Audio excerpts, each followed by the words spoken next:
Hello जी, आवाज आ रही है बच्चों को? तो happy doctors day my dear वो future doctors. Thank you very much. तो सभी मेरे फ्यूचर डॉक्टर्स को डॉक्टर्स दिवस की बहुत बहुत शुभकामनाएं। और 101% ऐसा मैं आपसे प्रॉमिस करता हूं। और आप डेफिनेटली नेक्स्ट ईयर जो है एक बढ़िया गवर्नमेंट मेडिकल कॉलेज के अंदर होंगे और वो अलग ही स्वेग रहेगा। फिर वहां मेरी बात आपको याद आएगी कि सर ने तो हमको 1 जुलाई 2023 को ही बोल दिया था कि इस टाइम तक आप नेक्स्ट ईयर जो है अपने मेडिकल कॉलेज में जाने की तैयारी कर रहे होंगे। मैं सच बोल रहा हूँ क्या? है ना? बिल्कुल कॉन्फिडेंट होकर के, क्योंकि हमको जो है तैयारी इस लेवल से करना है। मैं आपको बार बार इसलिए मोटिवेट करता हूं बेटा कि मेरे को बहुत खुशी होती है जब मेरा कोई बच्चा मुझसे कहता है। अभी रिसेंटली एक अभिषेक गौतम करके मेरा स्टूडेंट है, उसका मैं आपको अभी जूम मीटिंग में बात कर रहा हूँ, बताया भी होगा मैंने आपको, क्योंकि अभी भुवनेश्वर से कंप्लीट हुआ। और एक कल ही मिला एक बच्चा जो मृदुल शर्मा है, वो मेरा स्टूडेंट रहा 2018 के अंदर। और आप सोचो अभी दिल्ली के अंदर पीजी में न्यूरो की 2 ही सीट है, उसमें से 1 सीट उसने ली है। तो मतलब हमको लगता है यार, मतलब हमने जो बच्चे के साथ मेहनत करी तो बच्चे ने भी उसका रिजल्ट दिया। मतलब एम्स पीजी में अपने आप में सिलेक्शन होना इतना आसान नहीं है। और जहां 2 सीट हो और 1 सीट पर हमारा बच्चा बैठा हुआ हो, तो अलग ही एक स्वेग आता है कि भाई ठीक है, यही इसीलिए हमको जो है इस रूप में ही यही वर्क हमको करना था। कई सारे बच्चे हैं जिनको हम जानते नहीं है, लेकिन वो बच्चे कहीं ना कहीं आजकल जो इंस्टाग्राम है, फेसबुक है, कहीं ना कहीं से नंबर निकाल लेते हैं।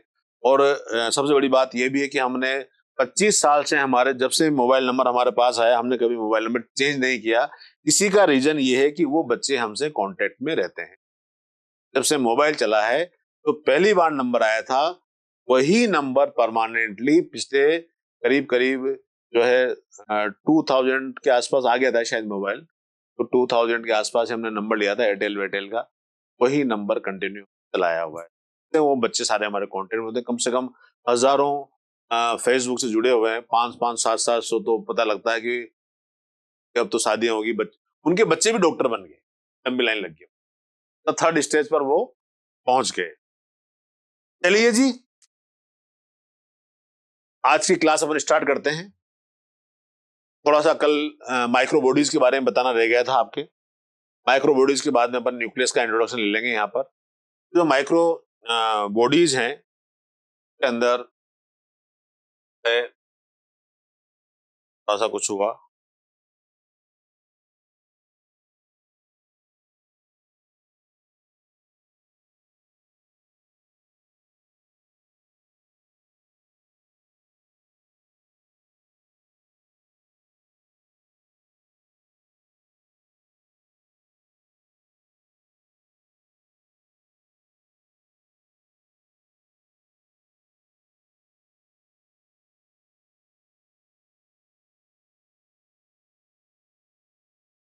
बताता हूँ उसको ऑपरेटर को।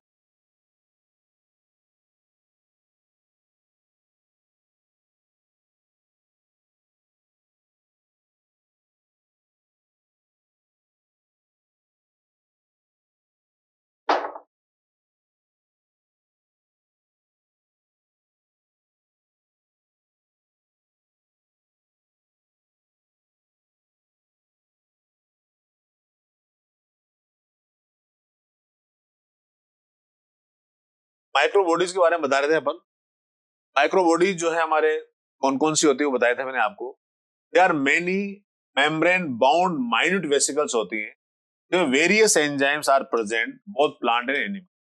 तो माइक्रो बॉडीज से भी बेटा क्वेश्चन आ जाते हैं एग्जाम के अंदर, तो आप ध्यान रखें। नंबर 1 है पर ऑक्सीसोम। ये क्वेश्चन नीट में आया हुआ है। पर ऑक्सीसोम, जिसे अपन यूरिकोसोम्स भी बोलते हैं, these are found in both plant and animal cell. दोनों ही के अंदर मिलता है। तो पहला क्वेश्चन ये बनता है कि परोक्सिसोम जो है वो कहां पर प्रेजेंट होते हैं। तो आप जानते हैं एनसीईआरटी बायोलॉजी कर सकते हैं, नो नो अब मेरा हिंदी मीडियम की आपको समझ में नहीं आएगी, उसकी लैंग्वेज बहुत टिपिकल है, तो आप यदि जो बुक खरीदें इंग्लिश मीडियम में ही खरीदें। हाँ, क्वेश्चन प्रैक्टिस जरूर कर सकते हैं, क्योंकि मीडियम की जो एनसीईआरटी है वो उसकी लैंग्वेज इतनी टिपिकल है कि आपको या तो फिर हिंदी और इंग्लिश दोनों साथ रखना। यदि कोई बच्चा हिंदी में है तो वो, हाँ हिंदी मीडियम है बेटा, तो दोनों किताब खरीदना आप, इंग्लिश की भी और हिंदी की भी। तो क्या करना है, बहुत सारी टर्मिनोलॉजी ऐसी होगी जो आपको हिंदी में समझ नहीं आएगी, डिक्शनरी देखनी पड़ेगी। तो एनसीईआरटी आप इंग्लिश की भी लें और साथ में हिंदी की भी लें। और हिंदी की जो एनसीईआरटी लें तो जब पढ़ें, आप पढ़े चाहे हिंदी से, लेकिन कोई चीज समझ में नहीं आए तो उसको आप सेम चैप्टर को जो है वो एक बार जो है वो इंग्लिश मीडियम से भी देख लें। तो ये आपने जो है वो हिंदी मीडियम से एक बच्चा है हमारे पास, कोई दिक्कत नहीं है। हम हिंदी मीडियम में बहुत सारे बच्चे, हम समझाते भी आपको हिंदी मीडियम में भी हैं और इंग्लिश में हम एक्सप्लेन करते हैं। तो हिंदी मीडियम की एनसीईआरटी के साथ साथ आप इंग्लिश वाली एनसीईआरटी भी साथ में रखेंगे। जब आप फॉर्म भरेंगे नीट का तो उसमें आप हिंदी मीडियम भरना, और जो क्वेश्चन आएगा वो आपका बाइलिंगुअल आएगा, एक तरफ हिंदी में लिखा होगा और एक तरफ इंग्लिश। जो बच्चे इंग्लिश में ही मीडियम के हैं वो इंग्लिश मीडियम भरते हैं तो उनके पेपर सिर्फ इंग्लिश मीडियम में ही आता है। हिंदी मीडियम भरने वालों के इंग्लिश और हिंदी में दोनों ही लैंग्वेज में आता है, और किसी वर्ड में यदि कोई कंफ्यूजन होता है तो इंग्लिश मीडियम का वर्ड ही सही माना जाता है। क्लियर है बच्चों? Very good. तो परऑक्सीसोम जो है वो प्लांट और एनिमल सेल दोनों में ही होते हैं। Peroxisome contain the catalase enzyme. तो परऑक्सीसोम है उसके जो कैटलेज एंजाइम होता है बेटा, ये क्वेश्चन नीट में आया हुआ है प्रीवियस ईयर के अंदर, आप देखेंगे तो आपको ये what is the function of catalase enzyme is concern with the peroxide metabolism. H2O2 जो हाइड्रोजन पेरोक्साइड है, इससे वाटर के मॉलिक्यूल को अलग कर देते हैं और ऑक्सीजन लिबरेट कर देते हैं। ऐसा जब फोटोसिंथेसिस पढ़ते हैं तो आप देखा होगा वाटर का मॉलिक्यूल जब ब्रेक होता है तो वहां से एक ऑक्सीजन निकल जाती है, और ऑक्सीजन जो है वो बाय प्रोडक्ट के रूप में निकलती है। जबकि फोटोसिंथेसिस का जो मेन एम है वो तो शुगर का मेटाबॉलिज्म है। क्लियर है बच्चों? है ना?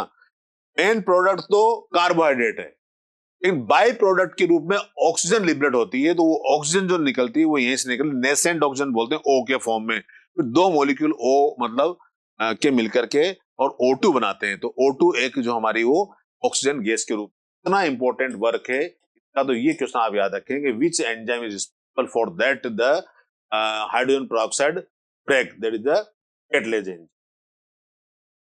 कैटलेज डिग्रेड द H2O2, बताया था अभी आपको।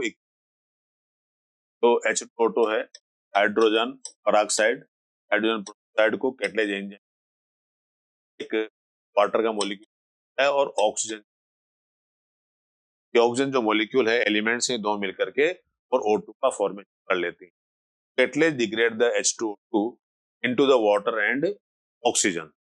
In plant, peroxisome occur in the cell of the green tissue. जो plants हैं, peroxisome occurs in cell of the green tissue and concerned with the photorespiration. जब हम फोटोसिंथेसिस पढ़ते हैं तो वहां पर एक फोटो रेस्पिरेशन प्रोसेस भी आता है, आपने प्लांट फिजियोलॉजी, तो उसके अंदर एक साइकिल चलता है, उसे अपन ग्लाइकोलेट साइकिल बोलते हैं। आपने पढ़ा क्या ऐसा? जब हम प्लांट फिजियोलॉजी स्टार्ट करेंगे तब डिटेल में बताएंगे। यदि 11th के अंदर आपने प्लांट फिजियोलॉजी के अंदर ये टॉपिक पढ़ा हो, प्लांट रेस्पिरेशन फोटोसिंथेसिस, तो वहां पर ये फोटो रेस्पिरेशन में ग्लाइकोलाइट पाथवे भी हम याद करते हैं। तो प्लांट के अंदर जो है बेटा, यहाँ पर ये जो ग्लाइऑक्सीसोम है, ठीक है ना, तो sir cell envelope modification topic syllabus क्या? सेल एनवेलप तो आप जानते ही हैं, ग्लाइकोकेलिक सेल वॉल और सेल मेम्ब्रेन है। तो मॉडिफिकेशन जो है वो मॉडिफिकेशन से क्या मतलब है कृतिका, पर आप टाइप करके बताना, क्योंकि हमने जो एनिमल टिश्यू अपन पढ़ते हैं वहां पर दो सेल्स का जो रिकॉग्निशन है वो तो हम पढ़ते हैं, लेकिन सर सेल एनवेलप और इट्स टॉपिक, तो ये सेल एनवेलप तो पढ़ाया ही आपको मैंने, सेल मेम्ब्रेन पढ़ाया, सेल वॉल पढ़ाया है, बारे में सारी आपको डिस्कस। मॉडिफिकेशन से आपका क्या मतलब है एक बार क्लियर कर। तो in plants peroxisome occurs in the cell of the green tissue and concerned with the photorespiration। तो अब क्वेश्चन क्या बना, फोटो रेस्पिरेशन प्रोसेस कहां पर है? तो प्लांट्स में परोक्सिस। ग्लाइकोडेट पाथवे किससे कंसर्न है? फोटो रेस्पिरेशन से कंसर्न है। Peroxisome are also involved the beta oxidation of the fatty tissue।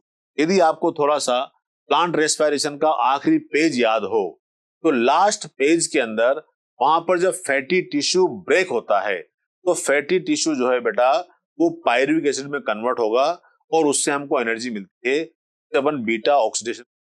यदि हमारी बॉडी को एनर्जी चाहिए, चाहे प्रोटीन चाहिए, चाहे कार्बोहाइड्रेट चाहिए, या हमको फैट से चाहिए, तो उन सबको अल्टीमेटली क्रेब साइकिल के अंदर एंटर होना ही पड़ेगा, तब जाकर के हमको एनर्जी मिले। तो यहां पर जो है परोक्सिसोम जो है बेटा beta oxidation of the fatty acid से कंसर्न भी है। ये भी अब क्वेश्चन आ जाए आपका, beta oxidation of the fatty acid concern in which microbody? Your answer is the peroxisome. Glyoxysome दूसरा लेते हैं अपन।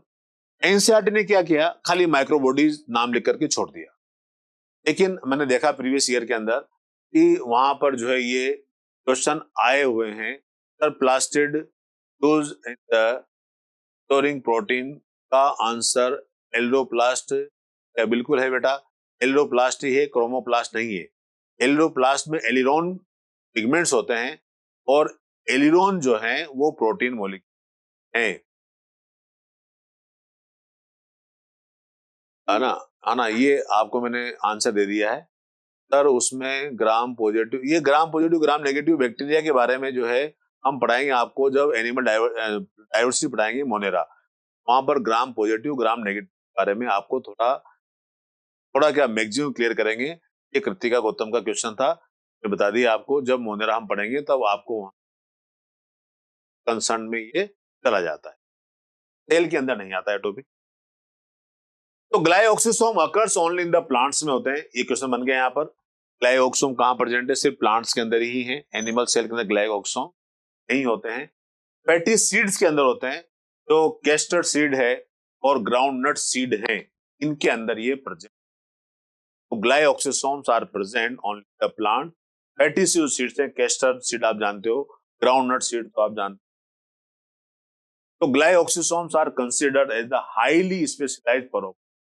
तो ग्लाइऑक्सिसोम के लिए ये टर्म भी अपन यूज कर लेते हैं, glyoxysome are considered as a highly specialized peroxisome है। क्लियर है बच्चों? ठीक है ना। तो ग्लाइऑक्सिलेट एसिड साइकिल होता है, ग्लाइऑक्सिलेट एसिड साइकिल जो ग्लाइऑक्सिसोम के अंदर होता है, और इस साइकिल के अंदर फैट कार्बोहाइड्रेट में कन्वर्ट होती है। देखिए मैंने बताया था आपको कि प्राइमरी सोर्स ऑफ जो एनर्जी है ये कार्बोहाइड्रेट्स के रूप में कन्वर्ट होती हैं। तो आप जानते हैं कि जो हमारी primary source of the energy है वो तो कार्बोहाइड्रेट है ही से बेटा, और डिस्चार्ज सोर्स ऑफ एनर्जी वो फैट है। लेकिन अल्टीमेटली हमको एनर्जी के लिए इन सबको कार्बोहाइड्रेट में कन्वर्ट होना पड़ेगा, क्योंकि माइटोकॉन्ड्रिया ही एक ऐसी जगह है जहां पर क्रेब साइकिल होता है और वहां पर हमको एनर्जी मिलती है। तो यहां पर जो है ये ग्लाइऑक्सिलेट साइकिल, यदि ऐसा वर्ड सिंपल सिंपल क्वेश्चन आते हैं, जब ये मेमोरी बेस्ड सब्जेक्ट है, आपको याद करने वाले सब्जेक्ट हैं, तो glyoxylate acid cycle take place in the glyoxysome. इस साइकिल का रिजल्ट क्या निकलता है? जो फैट है वो कार्बोहाइड्रेट पर कन्वर्ट हो जाती है। क्लियर है बच्चों? Very good.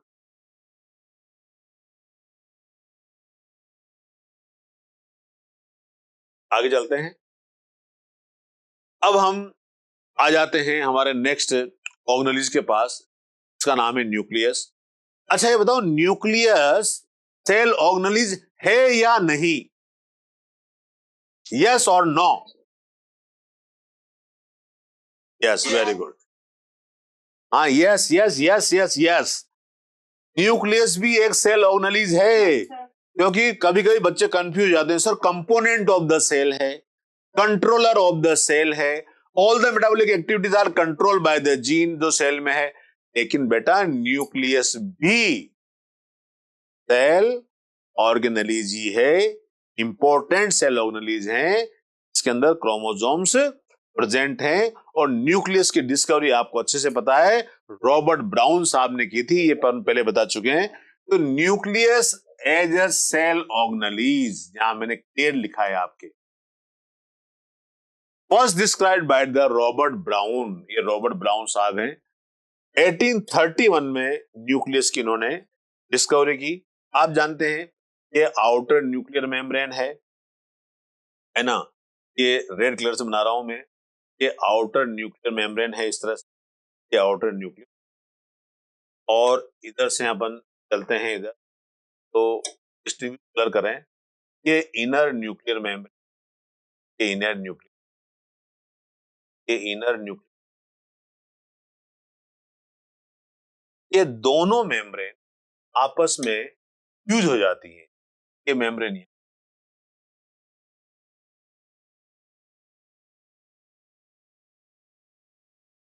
Of the outer and, और ये फ्यूजन हो जाने से के बीच एक कोर बन जाता है, अपन कोर बोल एग्रीमेटिक रिप्रेजेंटेशन से बना करके यहाँ पर।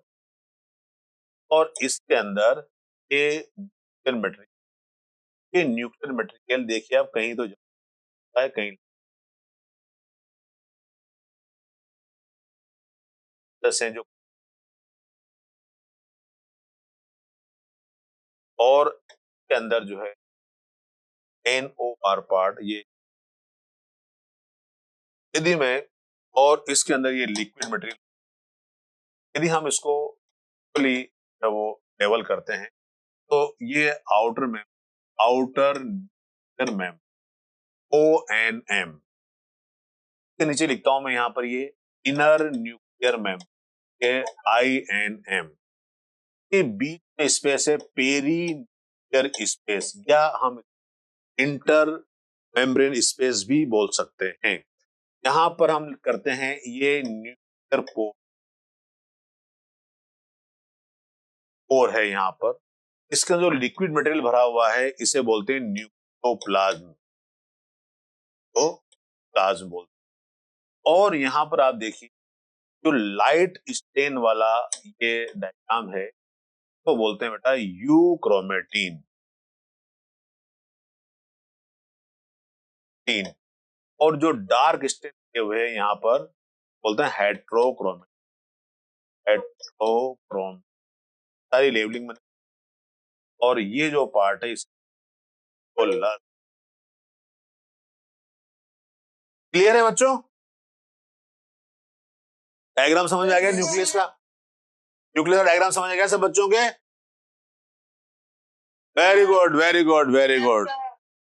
तो यही, अब इसके बारे में वन बाय वन अपन देख लेते हैं। Later the material of the nucleus stand by the basic dyes, ये क्वेश्चन पुट अप हो जाता है नीट के अंदर कि जो मटेरियल है न्यूक्लियस के अंदर उसको किससे स्टैंड लेंगे, किससे कलर देंगे, एक बेसिक डाइज है उसका नाम है एसिटोकार्मीन, ये नीट का क्वेश्चन है। Was given by the name chromatin by the Flemming, और क्रोमेटिन नाम फ्लेमिंग ने दिया था, पहले अपन पढ़ चुके हैं। और एस्ट्रोकार्मिन के द्वारा इसको कलर्ड किया जा सकता है और ये क्लियर विजिबल हो जाता है। Nucleus is the double membrane bound dense protoplasmic body है which control all the cellular metabolic activity includes the genetic information of the cell, इसीलिए इसको कंट्रोल कहा है। इस न्यूक्लियस के कंट्रोल में ही पूरी सेल काम करती है। तो ऑल सेलुलर मेटाबॉलिज्म जितनी भी होती है बेटा enclose the genetic information of the cell. Nucleus is consider, यहां लिखा दो कंट्रोलर, डायरेक्टर, पिक्चर बन रही है जैसे एक मूवी बन रही है, मतलब डायरेक्टर साहब भी यहाँ पर है ना। और तो डायरेक्टर जो है वो न्यूक्लियस ही है सेल का। Importance of the nucleus in the control of the heredity, क्योंकि इसमें क्रोमोसोम है, क्रोमोसोम में जीन है और जीन जो हेरिडिटी की यूनिट है। Growth and metabolism was experimentally proved by the Hammerling, scientist का नाम है, ने ये प्रूव किया था कि ऑल जेनेटिक इंफॉर्मेशन जो है वो न्यूक्लियस के अंदर ही होती है। तो हैमरलिंग ने एक एक्सपेरिमेंट किया था, एसिडाबुलेरिया एक सिंगल सेल लार्जेस्ट का होता है। ये एसिडाबुलेरिया नाम आपने और जगह जब हम 12th का चैप्टर पढ़ेंगे वहां पर भी आएगा, जब हम genetic material molecular basis of the inheritance के अंदर जाएंगे। क्लियर है यहां तक? तो ये सारी इंफॉर्मेशन ब्रेन में फीड करनी है आपको। Nucleus is the consider as the controller and director. Nucleus एक कंट्रोलर है, डायरेक्टर है सेल का। Importance of the nucleus in the control of the heredity. Heredity का मतलब है वन जनरेशन से नेक्स्ट जनरेशन में जो करेक्टर्स जा रहे हैं उनको अपन हेरिडिटी बोलते हैं। Growth and metabolism was experimentally proved by the Hammerling. Hammerling ने एक्सपेरिमेंटली प्रूव कर दिया है कि सेल की ग्रोथ होगी, मेटाबॉलिज्म होगा। और इन्होंने अपना एक्सपेरिमेंट एक एल्गी के ऊपर किया था, उस एल्गी का नाम है एसिटाबुलेरिया। एसिटाबुलेरिया एक एल्गी है बेटा, ठीक है। जनरली यूकैरियोटिक सेल के अंदर कंटेन एटलीस्ट वन न्यूक्लियस, एक न्यूक्लियस होता है, but nucleus absent in the mature phloem sieve tube. ये आपके प्लांट एनाटॉमी का क्वेश्चन है। मैच्योर फ्लोएम सीवी ट्यूब के अंदर और मैच्योर मेमेलियन आरबीसी के अंदर न्यूक्लियस नहीं होता है। मतलब हमारी जो आरबीसी है उसमें न्यूक्लियस नहीं होता है। क्यों नहीं होता है? भाई अरे हीमोग्लोबिन को स्पेस चाहिए ना। तो जब आरबीसी बनती है बेटा तब तो उसके अंदर हीमोग्लोबिन न्यूक्लियस होता है, लेकिन बाद में वो वहां से निकल जाता है, ठीक है ना। तो यहां पर अपन आगे चलते हैं। Generally eukaryotic cell contain at least one nucleus, but nucleus is absent in the mature phloem sieve tube elements and mature RBCs of the mammals. तो मैच्योर जो आरबीसी है मैमल्स की के अंदर न्यूक्लियस नहीं है। डाइकैरियोटिक, पैरामीशियम नाम सुना आपने? पैरामीशियम में दो न्यूक्लियस होते हैं बेटा, है ना। एक तो मैक्रोन्यूक्लियस होता है और एक माइक्रोन्यूक्लियस, तो बोलते हैं डाइकैरियन। मल्टी न्यूक्लियस सेल्स होती हैं, तो बहुत सारे न्यूक्लियस होते हैं, क्योंकि जो है वो आपके कैरियोकाइनेसिस तो हो गया लेकिन साइटोकाइनेसिस नहीं हो पाया, तो मल्टी न्यूक्लियस बन जाती। अब हम यहां पर इंटरफेज न्यूक्लियस की बात करते हैं। आप जानते हैं इंटरफेज न्यूक्लियस के बारे में, यहां पर G1 फेज होती है, एस फेज होती है, फेज होती है। ये हम सेल साइकिल पढ़ेंगे तब बताएंगे। अभी सिर्फ आपको ये बता रहे हैं कि इसका जो स्ट्रक्चर होता है वो कैसा होता है। तो nucleus of the cell when it is not dividing, nucleus जो है वो प्रिपेयर कर रहा है अपने आप को डिवाइडिंग होने के लिए, अभी डिवाइड है। न्यूक्लियर मेम्ब्रेन को हम कैरियोथिका भी बोलते हैं, ये आपको याद है। न्यूक्लियर मैट्रिक्स होता है, न्यूक्लियोप्लाज्म होता है, कैरियोलिम्फ होता है, कैरियोप्लाज्म होता है। ये सारे उसी के नाम हैं जो न्यूक्लियोप्लाज्म है, अलग अलग नाम से आपको यहाँ। क्रोमेटिन नेट होता है बेटा, न्यूक्लियोलस होता है, न्यूक्लियस को लिटिल न्यूक्लियस और राइबोसोमल फैक्ट्री भी कहा जाता है। ये आपको मैंने, ये देखिए आप, ये एनसीईआरटी का डायग्राम है क्लियर कट। और आपको यहां से न्यूक्लियर मेम्ब्रेन की आउटर साइड पर ये राइबोसोम किस टाइप के हैं, ये पेरी न्यूक्लियर स्पेस है दोनों के बीच में। ये आउटर मेम्ब्रेन है, ये इनर मेम्ब्रेन, न्यूक्लियर एनवलप कहा है। इसके अंदर मेम्ब्रेन के अंदर एक और लेयर होती है, इसे अपन जो लेमिना बोलते हैं, थोड़ा एक जिलेटिन की बनी हुई सी। ये न्यूक्लियोलस है, अलग से जो स्ट्रक्चर बनाया है। ये क्रोमेटिन धागे हैं, थ्रेड लाइक स्ट्रक्चर। ये न्यूक्लियर पोर हैं, इन पोर के द्वारा ही मिटता है। ये साइटोसोल है और ये ER जुड़ी हुई, RER एंड ऑफ। क्लियर है डायग्राम से बच्चों को? ठीक है ना। तो यहां से हम आपको, देखो जो हमारी क्लास है ये इंग्लिश में चलती है। इंग्लिश नहीं नवर है, एक तो इंग्लिश होता है, एक हिंदी होता है। हमारी लैंग्वेज क्या है? इंग्लिश है। समझ गए आप? नहीं समझे? yes. आजकल नई टर्म है। इंग्लिश का मतलब है कि एक्सप्लेनेशन, हाँ यस, हिंदी प्लस इंग्लिश दोनों के अंदर ही है, ठीक है ना बेटा। तो हम यहाँ पर राम गोपाल जी आपको बिल्कुल भी जो है हम इग्नोर नहीं करते हैं, और आपका नाम हम लेते रहते हैं बार बार। आप हमको थंब दिखाते रहिए और बीच में बोलते भी रहिए, आप बोलते नहीं है। तो बोलना जरूरी है। ठीक है राम गोपाल? हाँ, तो क्या नाम इसी का? तो इसी का वो क्या इसमें राम गोपाल लिखा हुआ आता है तो हमको पता ही नहीं लगता भाई इसी का। अच्छा, तो ठीक है, हम इसी का ही बोलेंगे अब। तो इसी का जो है आपको प्रॉपरली 101% सारी बातें आपकी क्लियर की जाएगी, इसमें कोई दो राय नहीं है। इसीलिए मैंने आपको लिखा है कि हम एक्सप्लेन जो है वो इंग्लिश और हिंदी में दोनों में ही करते हैं। और यदि आपको पेपर जो है हिंदी मीडियम में देना है तो बायोलॉजी के पार्ट पर मेरा पर्सनल आपसे रिक्वेस्ट है कि आप हिंदी के साथ साथ इंग्लिश की खरीद लें, क्योंकि टर्मिनोलॉजी के पॉइंट ऑफ व्यू से यदि हमारे एक या दो क्वेश्चन भी गलत हो जाते हैं तो हमें दर्द होता है। क्लियर है? इसी का क्लियर है? ताली बजा लो अपने लिए। ये हम दिखा दिए, very good very good very good. ये हुई ना मजे वाली बात। तो सारे ही एक्टिवली बच्चे हैं हमारे। कहां से हो इसी का बेटा? अरे वाह वाह वाह। नागौर में तो वैसे ही बहुत जो है वो चौधरी जाट ज्यादा रहते हैं शायद। अच्छा, कोई तो ह्यूमन बीइंग्स ही होमो सेपियन सेपियन है ना, तो उसमें कोई कंफ्यूजन ही नहीं है हमारे पास। तो यहाँ पर इस तरह से मैंने आपको ये डायग्राम क्लियर बताया है। और हम जब अपना ब्रेन वॉश करके बढ़िया पढ़ते हैं तो हमारा सब समझ में आ जाता है, कोई दिक्कत वाली बात नहीं है। और इस डायग्राम से आपको सारा कुछ, ये एनसीईआरटी का डायग्राम है और उसी का लेवलिंग दिया है मैंने।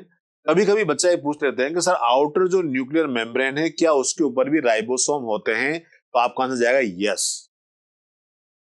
और वो जो राइबोसोम है वो एटीएस टाइप के होते हैं।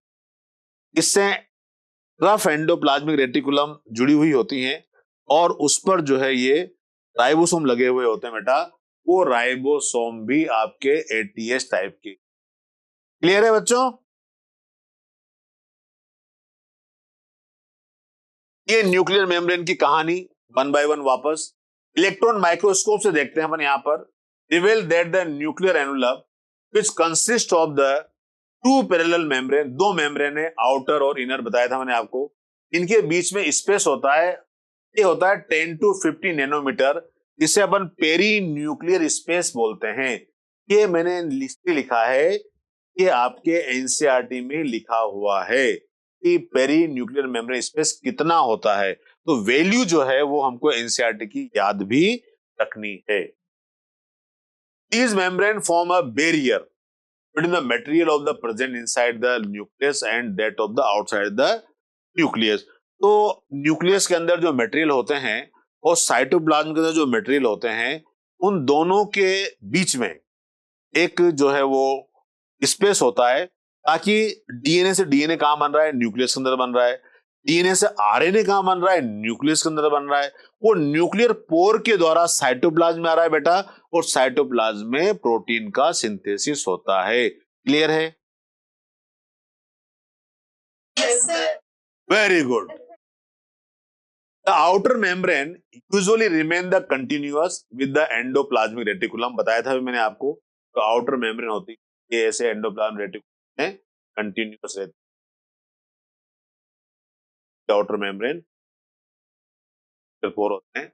Outer membrane usually continuous with the endoplasmic and also bear the ribosome. पर राइबोसोम आपसे पूछा जाएगा कि राइबोसोम टाइप के होते हैं, तो आपका आंसर जाएगा एटीएस टाइप के। ठीक है बेटा?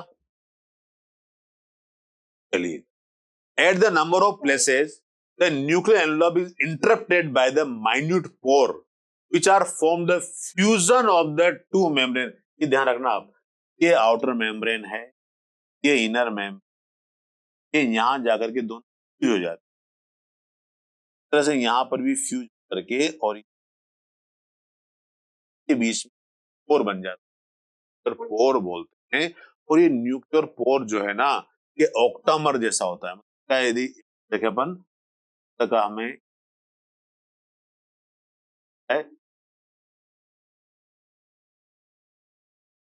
तो इसमें एक साम बन गई, 8 आर्म्स होती। These nuclear pore are the passage through the which movement of the RNA and protein molecules।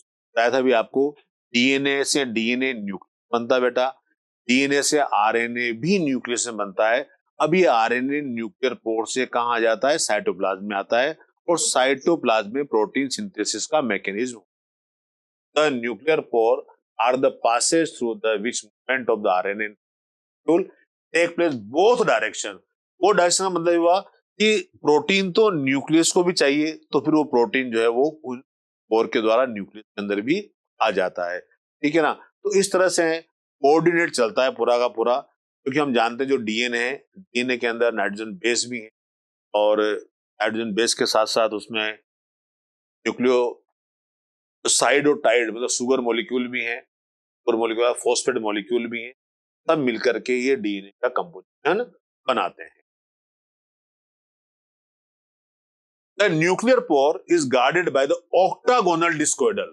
Octagonal, इस तरह से इसका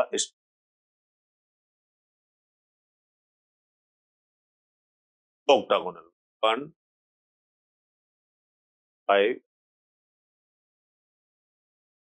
8 कर दे, ऐसे 8 आर्म्स होते हैं उसके। ये क्वेश्चन एक बार नीट में आया था, क्योंकि एनसीईआरटी में, पुराने वाली एनसीईआरटी में उसको मेंशन किया हुआ है। तो न्यूक्लियर जो पोर होता है guarded by the octagonal 8 discoidal structure of the nucleoplasmin protein। Nucleoplasmin protein का नाम है जो न्यूक्लियर पोर में प्रेजेंट है। तो न्यूक्लियर पोर में कौन सा प्रोटीन प्रेजेंट है, न्यूक्लियोप्लाज्मिन प्रोटीन प्रेजेंट है।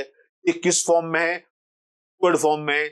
डिस्कोइड स्ट्रक्चर कैसा होता है, ऑक्टागोनल। क्लियर है बच्चों, very good. The inner side of the inner nuclear membrane is lined by the nuclear lamina. तो यहाँ पर ये आउटर मेम्ब्रेन है, इनर मेम्ब्रेन है। इस इनर मेम्ब्रेन से एक मेम्ब्रेन और चिप साइड में जो है लेमिना बोलते हैं। This structure is formed by the filament और लेमिन प्रोटीन ये बनी हुई होती। अब हम न्यूक्लियोप्लाज्म की बात करते हैं, जो लिक्विड मटेरियल है, न्यूक्लियोप्लाज्म या कैरियोलियम। न्यूक्लियोप्लाज्म और nuclear shape is guarded substance which is the colloidal form. Number of the chemicals होते हैं इसमें, न्यूक्लियोटाइड है, आप जानते हैं न्यूक्लियोटाइड किनीन है, ग्वानिन है, साइटोसिन है, थाइमिन है, यूरेसिल है। यूरेसिल आरएनए में होता है, यूरेसिल आप जानते हैं, है ना। जब इसके अंदर जो है शुगर मॉलिक्यूल जुड़ जाता है, ये शुगर मॉलिक्यूल सबके साथ न्यूक्लियोटाइड बन जाएगा। फिर इसके अंदर अपन ने फॉस्फेट जोड़ दिया, सबके साथ फॉस्फेट जोड़ दिया अपन ने, तो न्यूक्लियोटाइड बन जाएगा। इस तरह से जब अपन इन आरएनए पढ़ेंगे तो है बेटा, तो बोला ना मैंने, adenine, guanine, cytosine, thymine, uracil, बोला था मैंने, आपको ध्यान दे रहा है। 1 2 3 4, हाँ वो टेढ़ा मेढ़ा बन गया थोड़ा सा ना, अच्छा बना देते हैं। तो डीएनए के अंदर तो 4 ही है, एजीसीटी लग गई,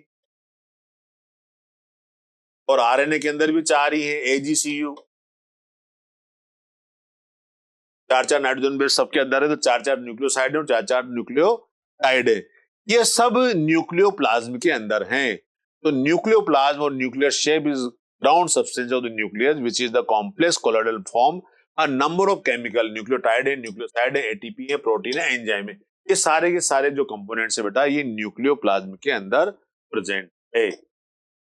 chromatin net and nucleus R component of the nucleoplasm. Chromatin net है, आप जानते हैं, तो एक थ्रेड इस तरह से लिपटा हुआ रहता है प्रोटीन के में, ये क्रोमेटिन नेट है।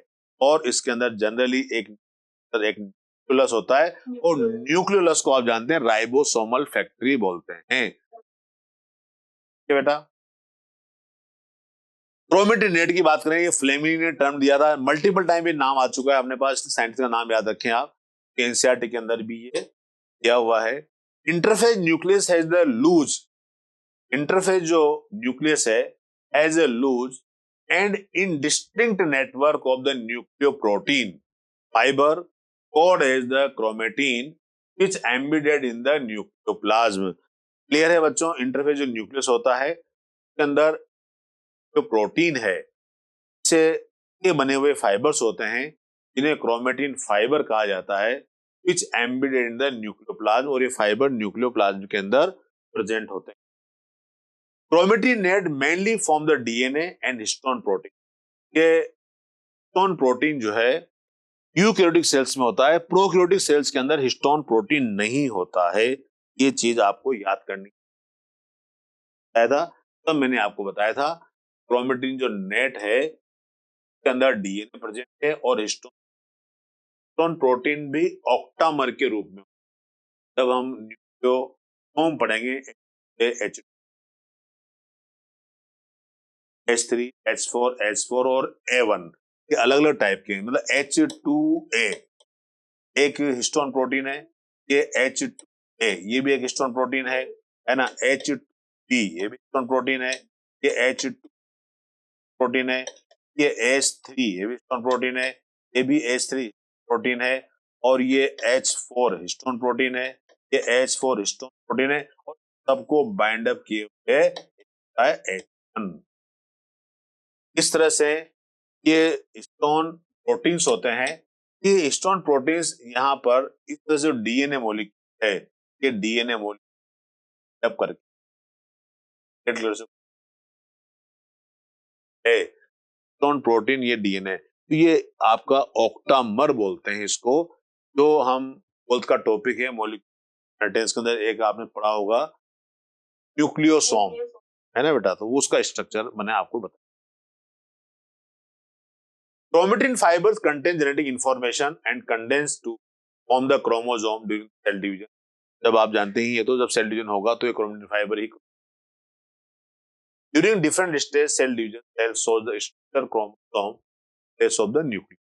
तो अब जब सेल डिवीजन होता है तो क्रोमोसोम प्रोफेज में, मेटाफेज में, एनाफेज में, टीलोफेज में ये डिफरेंट स्ट्रक्चर्स शो करते हैं। क्लियर है बच्चों?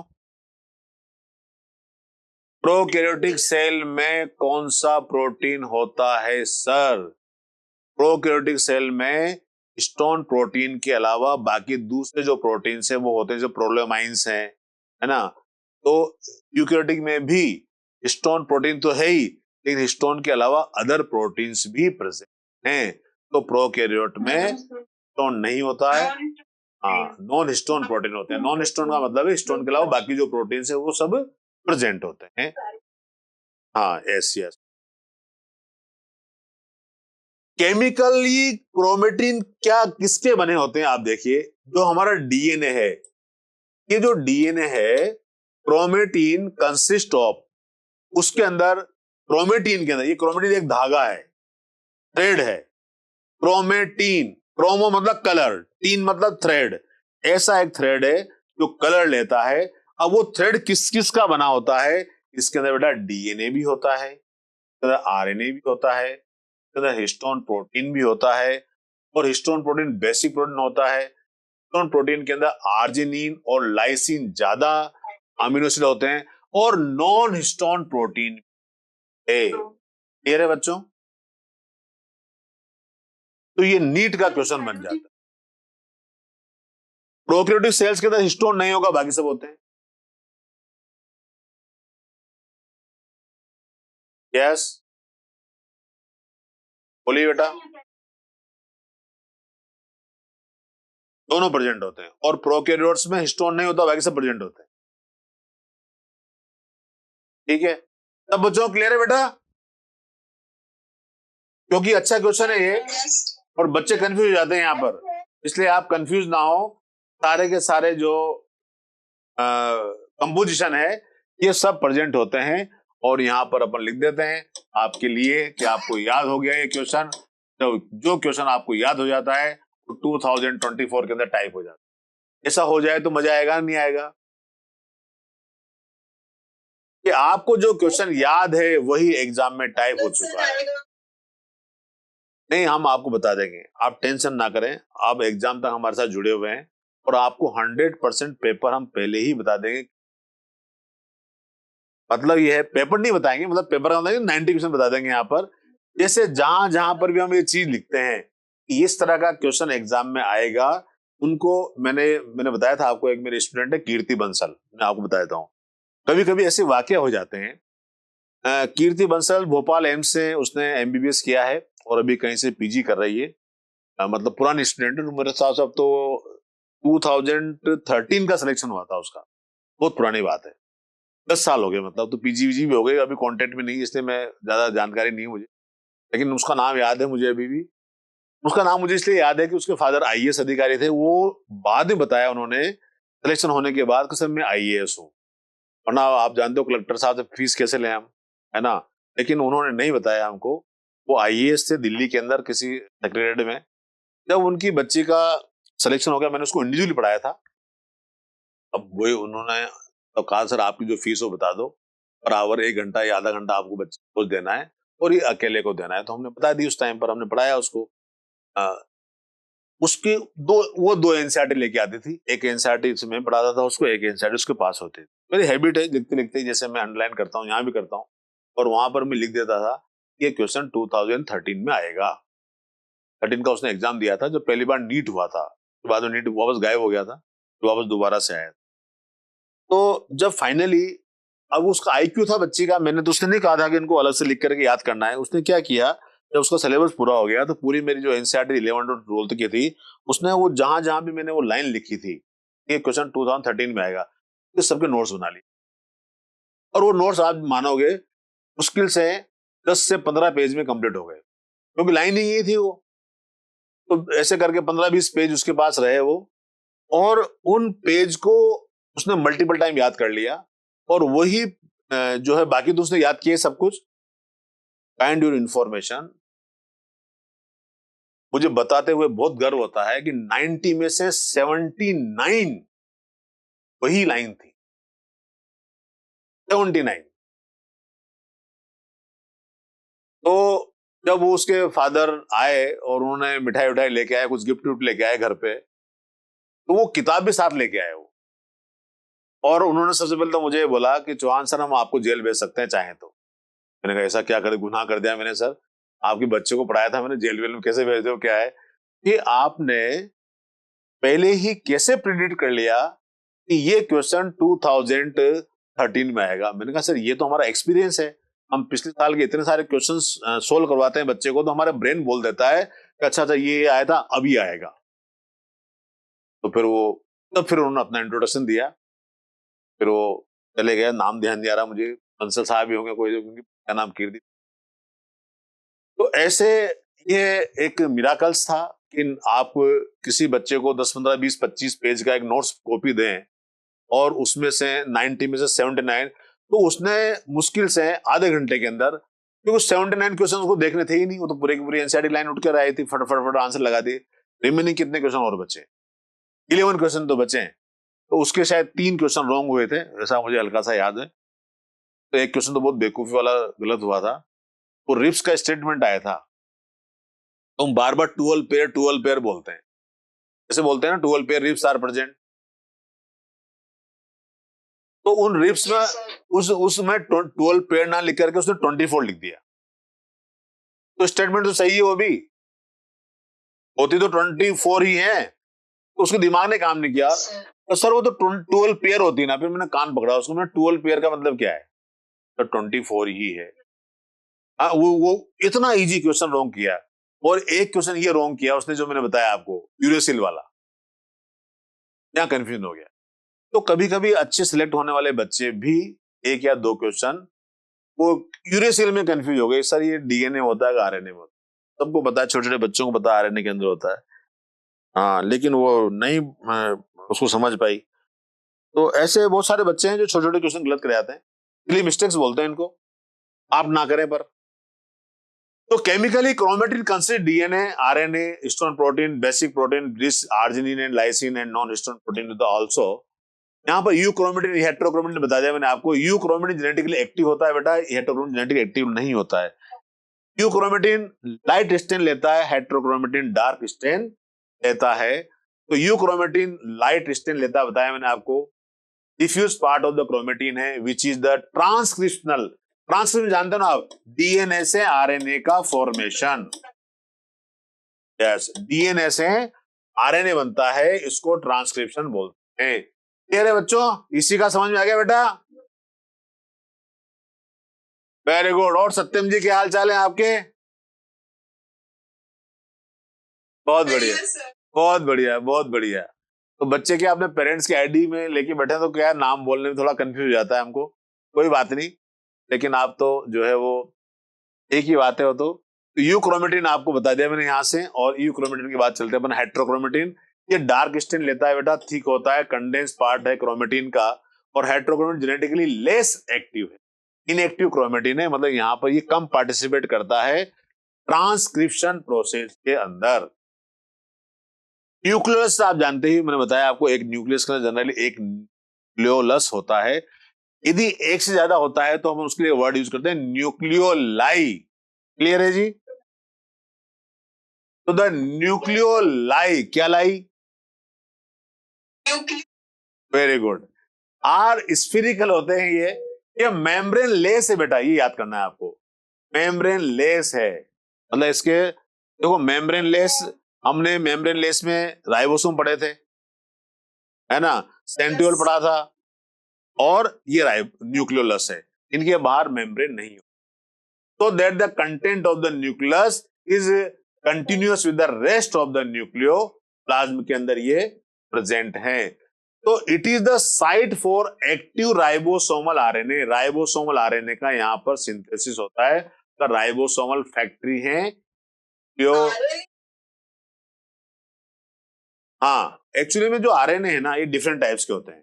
थोड़ा डेप्थ क्वेश्चन बताया मैंने आपको। एक तो आर आरएनए होता है, राइबोसोमल आरएनए। एक टी आरएनए होता है ना, ट्रांसफर आरएनए। और एक जो है मैसेंजर आरएनए होता है, एम आरएनए। ये जब अपन बायोमोल, हाँ मैसेंजर आरएनए होता है। Ribosomal RNA main role play करता है अपना प्रोटीन सिंथेसिस का, ठीक है ना। और ये मैसेज देता है, ट्रांसफर आरएनए ट्रांसफर करता है। ये सारी चीजें अपन ट्रांसलेशन जब पढ़ेंगे मोल बायो के अंदर, वहां पर डिटेल में बताएंगे आपको। बायो है ना, और बायोमोलिक्यूल में इनके डिफरेंस बताएंगे आपको। तो site for the active ribosomal RNA है ये आरआरएनए, जैसे यहाँ पर होता है। Nucleus usually attach the chromatin और क्रोमोसोम से अटैच रहता है। जहां पर अटैच रहता है, मान लीजिए यहां पर अटैच है, रीजन को बोलते हैं NOR, nuclear organiser region. Nucleus usually attach the chromatin chromosome at the specific site called as the nuclear organiser region. उसको अपन जो है वो NR के नाम से जानते हैं। तो यहाँ पर ये क्लियर हो गया आपके पॉइंट। न्यूक्लियस राइबोसोमल फैक्ट्री कहा जाता है, मल्टीपल टाइम बता दिया मैंने आपको, याद करने वाली बात है, इंफॉर्मेशन बेस्ड सब्जेक्ट है, बार बार पढ़ोगे मेमोरी में फीड हो जाएगा कि न्यूक्लियोलस जो है वो राइबोसोमल फैक्ट्री कहलाता है। Larger and more numerous nucleoli, बहुत सारे होते हैं तो न्यूक्लियोलाई बोलते हैं सेल के अंदर, actively carrying out the protein synthesis. और प्रोटीन सिंथेसिस तो है ही सही, राइबोसोमल फैक्ट्री, और राइबोसोम को हम जो है वो प्रोटीन फैक्ट्री बोलते हैं। तो इन सेल्स के अंदर प्रोटीन सिंथेसिस ज्यादा होता है, उनके अंदर ये ज्यादा प्रोजेक्ट क्या होते हैं, टाइप ऑफ द क्रोमोसोम्स क्या है आप जानते हैं बेटा। At the time of the cell division chromatin material get condensed to form the chromosome. ये लाइन सबको समझ में आ गई? जो इंटरफेज के अंदर यहां पर जो क्रोमोसोम्स होते हैं इस तरह से, ये क्रोमेटिन्स होते हैं इंटरफेज के अंदर, सॉरी ये क्रोमेटिन है। तो ये क्रोमेटिन जो है बाद में एक न्यूक्लियस के अंदर कंडेंस होकर के और इस तरह से जो है वो क्रोमोसोम्स के अंदर कन्वर्ट हो जाता है, ठीक है ना बेटा। अब सेंट्रोमियर की जो पोजीशन है उसके बिहाफ पर इसको अलग से क्लासिफाइड किया गया है। तो at the time of the cell division chromatin material get condense to form the chromosome. अब क्रोमोसोम में सेंट्रोमियर के बिहाफ पर हम जानते हैं कि मेटासेंट्रिक होते हैं, सब मेटासेंट्रिक होते हैं, एक्रोसेंट्रिक होते हैं और टीलोसेंट्रिक क्रोमोसोम्स होते हैं। तो thus chromosome is highly condensed to form the chromatin. Chromosomes are not visible during the interphase. तो इंटरफेज होती है बेटा, उसके अंदर क्रोमोसोम विजिबल नहीं होते हैं, but during the different stage of the cell division. लेकिन अलग अलग जो सेल डिवीजन की स्टेजेज हैं उनके अंदर जो है हमको ये अलग अलग पोजिशन में दिखाई देते हैं। आप जानते हो मेटाफेज के अंदर जो क्रोमोसोम्स है बेटा वो क्लियरली विजिबल होते हैं। क्लियर है आपको इस क्वेश्चन? मेटाफेज में अपन क्लियरली साइज उसकी देख सकते हैं।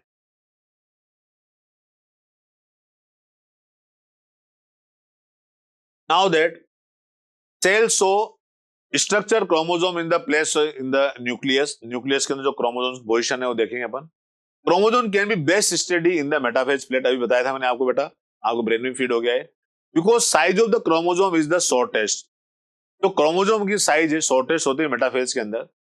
Shape of the chromosome is study in the anaphase, anaphase के अंदर जो क्रोमोसोम्स है ना ऐसे वी शेप्ड हो जाते हैं, ऐसे डायग्राम के अंदर आपने डायग्राम में ऐसे क्रोमोसोम की पोजीशन देखी होगी। तो यदि क्रोमोसोम के शेप की स्टडी करनी है तो अपन एनाफेज में करते हैं बेटा, साइज की स्टडी करनी है तो अपन मेटाफेज के अंदर करते हैं। The number of chromosome in a gamete is called as genome, आप सब जानते हैं। Haploid set of the chromosome, जो हैप्लोइड सेट है क्रोमोसोम्स का न्यूक्लियस के अंदर, हम जो है उसको जीनोम बोलते हैं। जीनोम की दो डेफिनेशन है, एक डेफिनेशन ये है बेटा कि total number of the gene are present haploid set of the chromosome. Clear है बच्चों? यदि मान लीजिए कोई ये डिप्लोइड सेल है तो इसके अंदर जो जीनोम है वो दो होंगे, हैप्लोइड सेल है तो उसके अंदर जीनोम जो एक होगा, तो है ना बेटा, वन होगा। तो the number of chromosome is the gamete is called a genome, और a complete set and chromosome inherited as the unit from one parent is called as the genome. तो एक उसको जीनोम कहा जाता है। तो ये डेफिनेशन हमारे एग्जाम में आती है जो आपको याद होना चाहिए। The single human cell approximately 2 metre long, आप देखिए 2.2 मीटर लॉन्ग डीएनए होता है एक सिंगल सेल के अंदर। तो हाउ कैन पॉसिबल दैट कि इतना बड़ा मीटर का जो डीएनए है वो सेल के अंदर प्रेजेंट होगा, मतलब न्यूक्लियस में कैसे आएगा? तो आपस में कोइल्ड होता है, लिपटा हुआ रहता है, जैसे उलन की बॉल होती है ना बेटा, ऐसा होता है। ठीक है, तो the single human cell has the approximately 2 metre long thread of the DNA distributed among the its 46 chromosome। the 23 pair chromosome होते हैं, आप जानते हैं। इन 23 पेयर क्रोमोसोम के अंदर जो डीएनए की लेंथ है वो 2.2 मीटर के आसपास होती है। ठीक है बेटा, क्लियर है सब बच्चों को? अब यहां पर मैंने बताया था आपको कि जो क्रोमोसोम्स हैं हमारे, सेंट्रोमियर की पोजीशन के बिहाफ पर उनको क्लासिफाइड किया गया है। When centromere terminal located at the tip, मान लीजिए ये हमारे पास यहां पर ये सेंट्रोमियर है और ये जो है ये आर्म्स हैं, ऐसे एक ही आर्म आपको दिखाई दे रही है, तो इसे बोलते हैं अपन टीलोसेंट्रिक क्रोमोसोम, है ना बेटा। When centromere is the terminal located at the tip of the chromosome. Acrocentric के अंदर क्या होता है बेटा कि यहां पर सेंट्रोमियर जो है वो इस तरह से होता है और एक आर्म तो उसकी जो है वो इस तरह से छोटी होती है और एक आर्म काफी लंबी, इसे बोलते हैं अपन acrocentric. When the centromere is the sub terminal और लोकेटेड नियर द टिप, यदि टिप के पास में है ये तो बोलते हैं एक्रोसेंट्रिक। अब आता है मेटासेंट्रिक। इस मेटासेंट्रिक में क्या होता है बेटा कि जो सेंट्रोमियर है ये यहां पर है और एक आर्म थोड़ी ये है और एक आर्म थोड़ी सी बड़ी है, इसे बोलते सब मेटा, सेंटर से थोड़ा सा अलग है। तो when the centromere located at the mid of the chromosome, sub metacentric when the centromere located near the centre और mid point of the chromosome, तो उसको बोलते हैं अपन sub metacentric when the centromere located near the centre, तो centre के near में। तो थोड़ा सा इसमें मैं करेक्शन कराता हूं आपको, मिड में होता है एक्चुअली में, ये बिल्कुल मिड में होता है। हाँ, थोड़ा सा अपन यहाँ पर सीक्वेंस चेंज हुई तो उसको बता गए थे, एकदम मिड में होता है सेंट्रोमियर के अंदर, सेंटर एकदम मिड के मेटासेंट्रिक के अंदर। तो दोनों आर्म्स जो है वो बराबर होती है ना। और सब मेटासेंट्रिक के अंदर थोड़ा सा इस तरह से होता है, ये जो सेंट्रोमियर है एक आर्म थोड़ी भी होती है इसके अंदर, तो सेंटर से थोड़ा सा अबव रहता है। तो when the centromere located near the center or midpoint of the chromosome, the ratio of the length of the long arm and short arm, अभी जो हमने बताया था, मान लीजिए कि ये एक्रोसेंट्रिक है, एक आर्म ये है और एक आर्म ये है, तो लॉन्ग आर्म को क्यू आर्म कहा जाता है बेटा और शॉर्ट आर्म को पी आर्म कहा जाता है। ऐसा हम इसको रेशियो निकालने के लिए देखते हैं। तो the ratio of the length of the long arm to the short arm of the chromosome is called as arm ratio. Arm ratio is the maximum in the acrocentric chromosome. तो ये जो diagram मैंने बनाया है ये acrocentric chromosome का diagram है। तो आप अपने ब्रेन के अंदर भी इस चीज को फीड रखें। ये देखिए आप सब डायग्राम बनाए हैं यहाँ पर अपन ने। ये पहला डायग्राम आपको दिख रहा है, ये जो है मेटासेंट्रिक है, दोनों आर्म्स इसके अंदर बराबर हैं, तो बोलेंगे अपन मेटासेंट्रिक। इसके अंदर एक्चुअली में एक एक्स्ट्रा आर्म बनी हुई है, आपको याद है। तो इस तरह का क्रोमोसोम जिसमें एक एक्स्ट्रा आर्म उस सेटेलाइट बोलते हैं, और ऐसे क्रोमोसोम को अपन जो है वो सेट क्रोमोसोम के नाम से जानते हैं। यहां पर ये जो कंस्ट्रक्शन होता है जहां सेंट्रोमियर प्रेजेंट है, इसे अपन बोलते हैं बेटा प्राइमरी कंस्ट्रक्शन।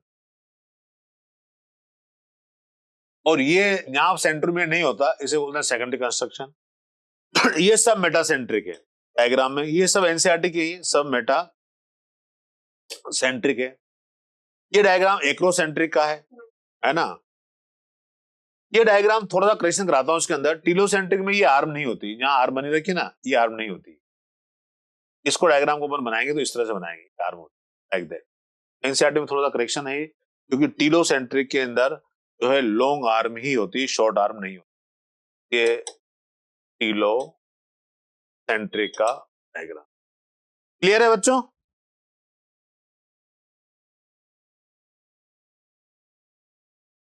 काइनेटोकोर क्या होता है बेटा कि यहां पर इसे मैं क्रोमोसोम बना रहा हूं, ये इस तरह से क्रोमोसोम है, ये क्रोमोसोम, ये सेंट्रोमियर है। इस सेंट्रोमियर के ऊपर एक डिस्क लाइक स्ट्रक्चर होता है, तरह से ये डिस्क लाइक स्ट्रक्चर है, यहां अपन काइनेट, इस काइनेटोकोर से ही जो है वो सेल फाइबर्स का अटैचमेंट होता है। क्लियर है।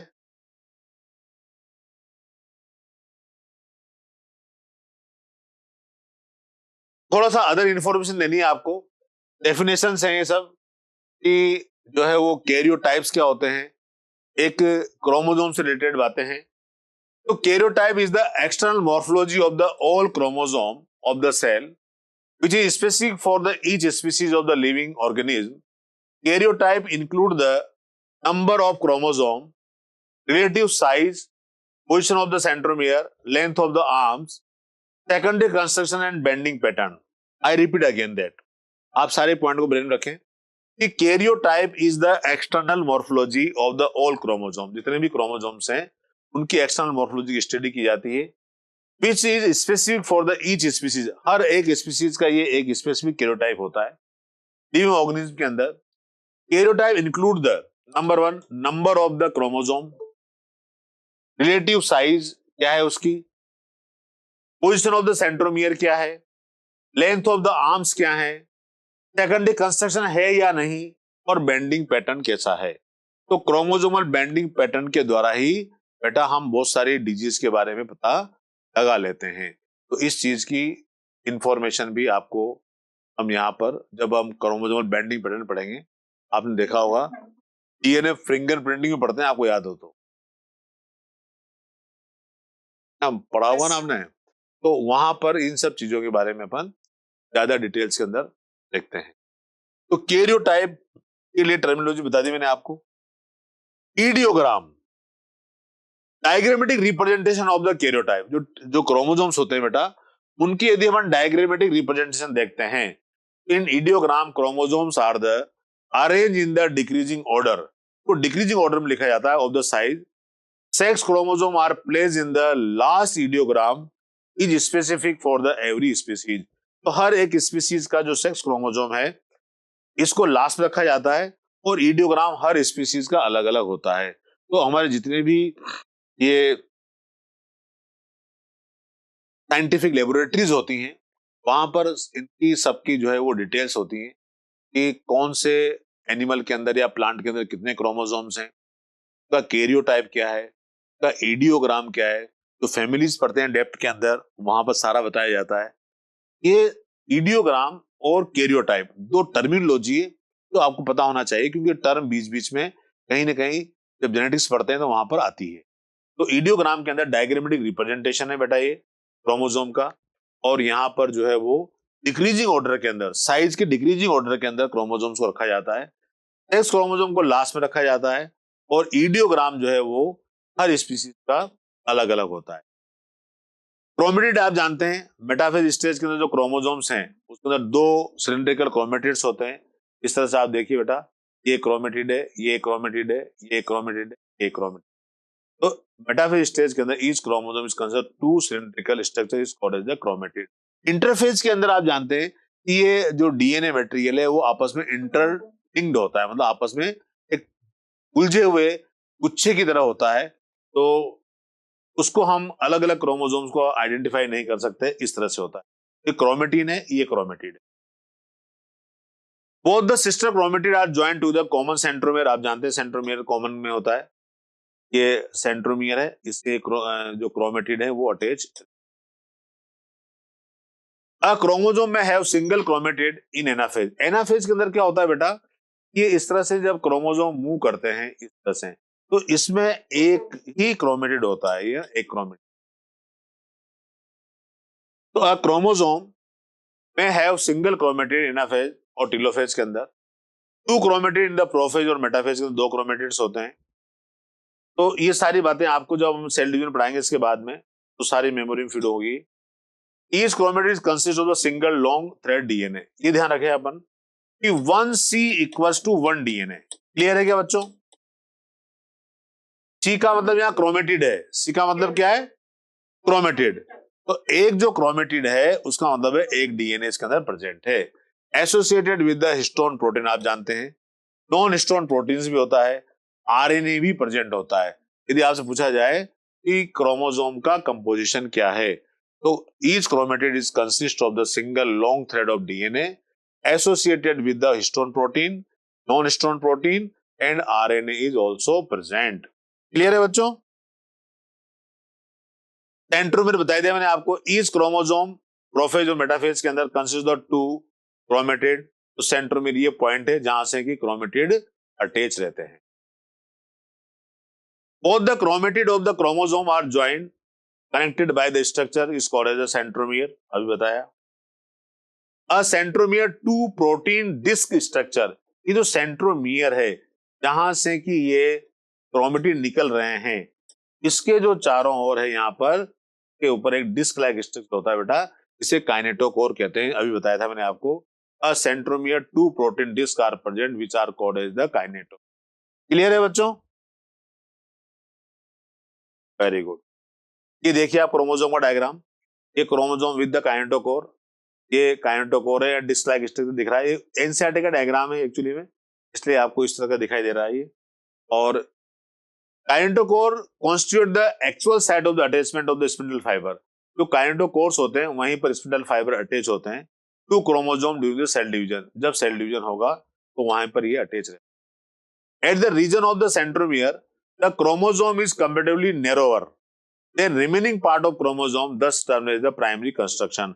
बताया भी था मैंने आपको कि यहां से मान लीजिए ये क्रोमेटिड है और ये क्रोमोसोम इस तरह से फाइबर, इसे अपन प्राइमरी कंस्ट्रक्शन के क्रोमेटिड।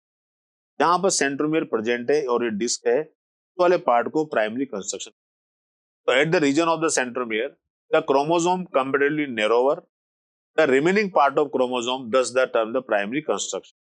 एक्स्ट्रा आर्म होगी वहां पर तो उसको सेकेंडरी कंस्ट्रक्शन कहेंगे। अभी जो डायग्राम बताया था मैंने आपको, मान लीजिए ये यहां से एक आर्म है इसकी और ये एक आर्म यहाँ है और इसके अलावा एक आर्म इसके अंदर और यहाँ पर है, ये एक एक्स्ट्रा आर्म है। यहां पर ये आर्म अटैच होगी, इस आर्म को जो है हम सेकेंडरी कंस्ट्रक्शंस कहेंगे। ये वाला पॉइंट सेकेंडरी। इस सेकेंडरी कंस्ट्रक्शन पर ध्यान रहे कि यहाँ पर सेंट्रोमियर नहीं होता है, सेंट्रोमियर यहाँ नहीं होता है।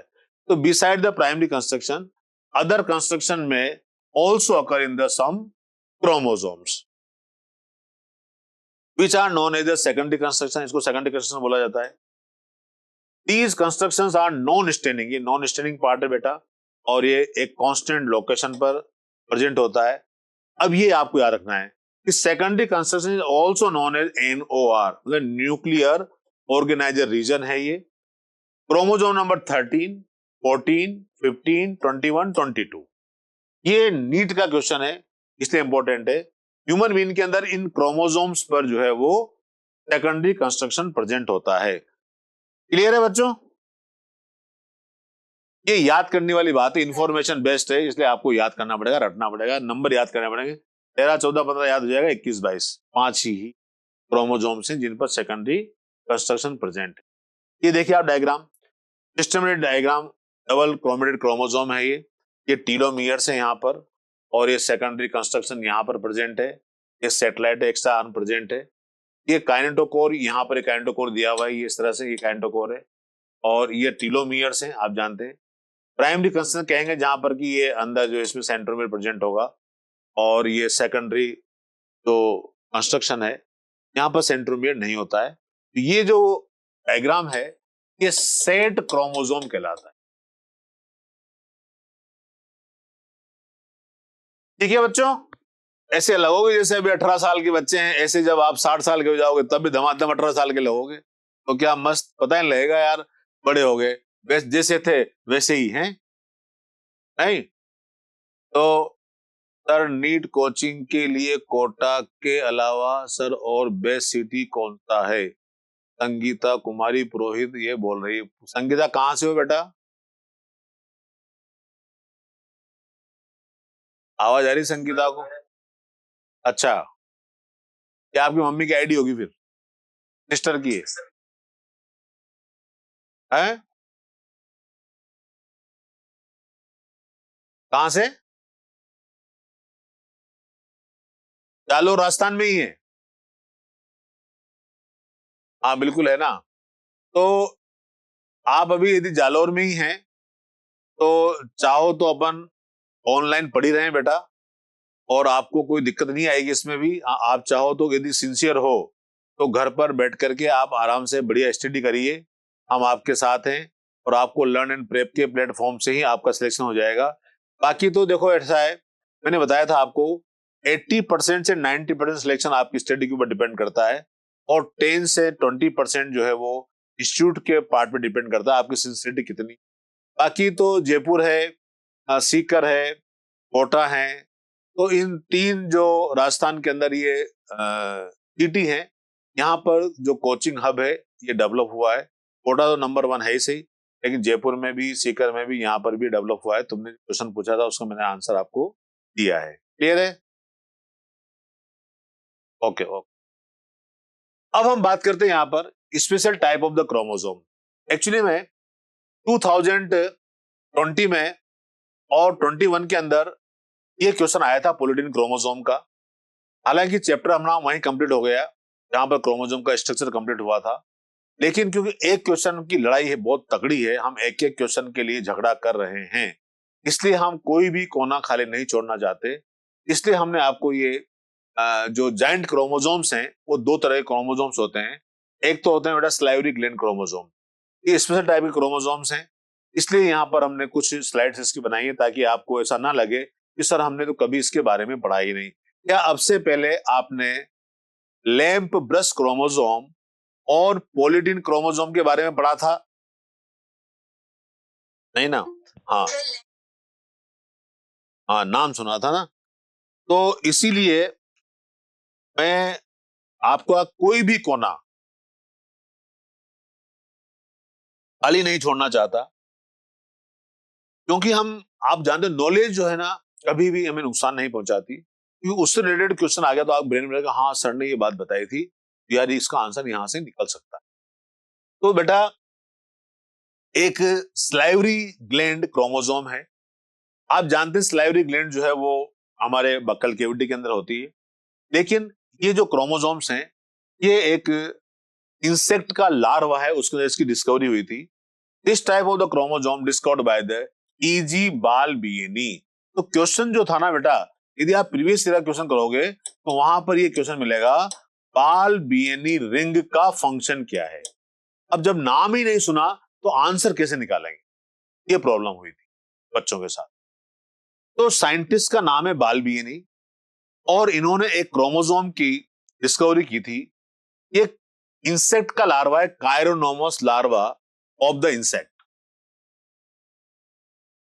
उसकी स्लाइवरी ग्लैंड्स के अंदर बाल्बी साहब ने एक क्रोमोसोम डिस्कवर किया, उसका नाम स्लाइवरी ग्लैंड क्रोमोसोम दिया। उसे ही बाद में जो है आगे जाकर के इन्होंने एक पोलिटीन क्रोमोसोम्स का नाम दिया था। This chromosome is called as the polytene chromosome. अब देखिए आप, स्लाइवरी ग्लैंड क्रोमोसोम हो या पोलिटीन क्रोमोसोम हो, होता क्या है, पोली मतलब बहुत सारे, तीन मैंने धागा, थ्रेड, तो बहुत सारे डीएनए के थ्रेड होते हैं। क्योंकि क्रोमोसोम पढ़े तो क्रोमोसोम के अंदर तो वही होंगे। तो इस तरह से देखिए आप कि हम मल्टीपल थ्रेड्स बना रहे हैं इसके, ये सब डीएनए के थ्रेड है, पोलीटीन है, और हर जो थ्रेड है वो इस तरह से एक लूप बनाता है। ये देखिए एक से लूप बनाता है, सारे लूप बना, ऐसे घूम जाता है कहीं ना कहीं और वापस जो है वो अपनी ओरिजिनल पोजीशन पर आ जाता है। और ये वापस जो है ये इस तरह से,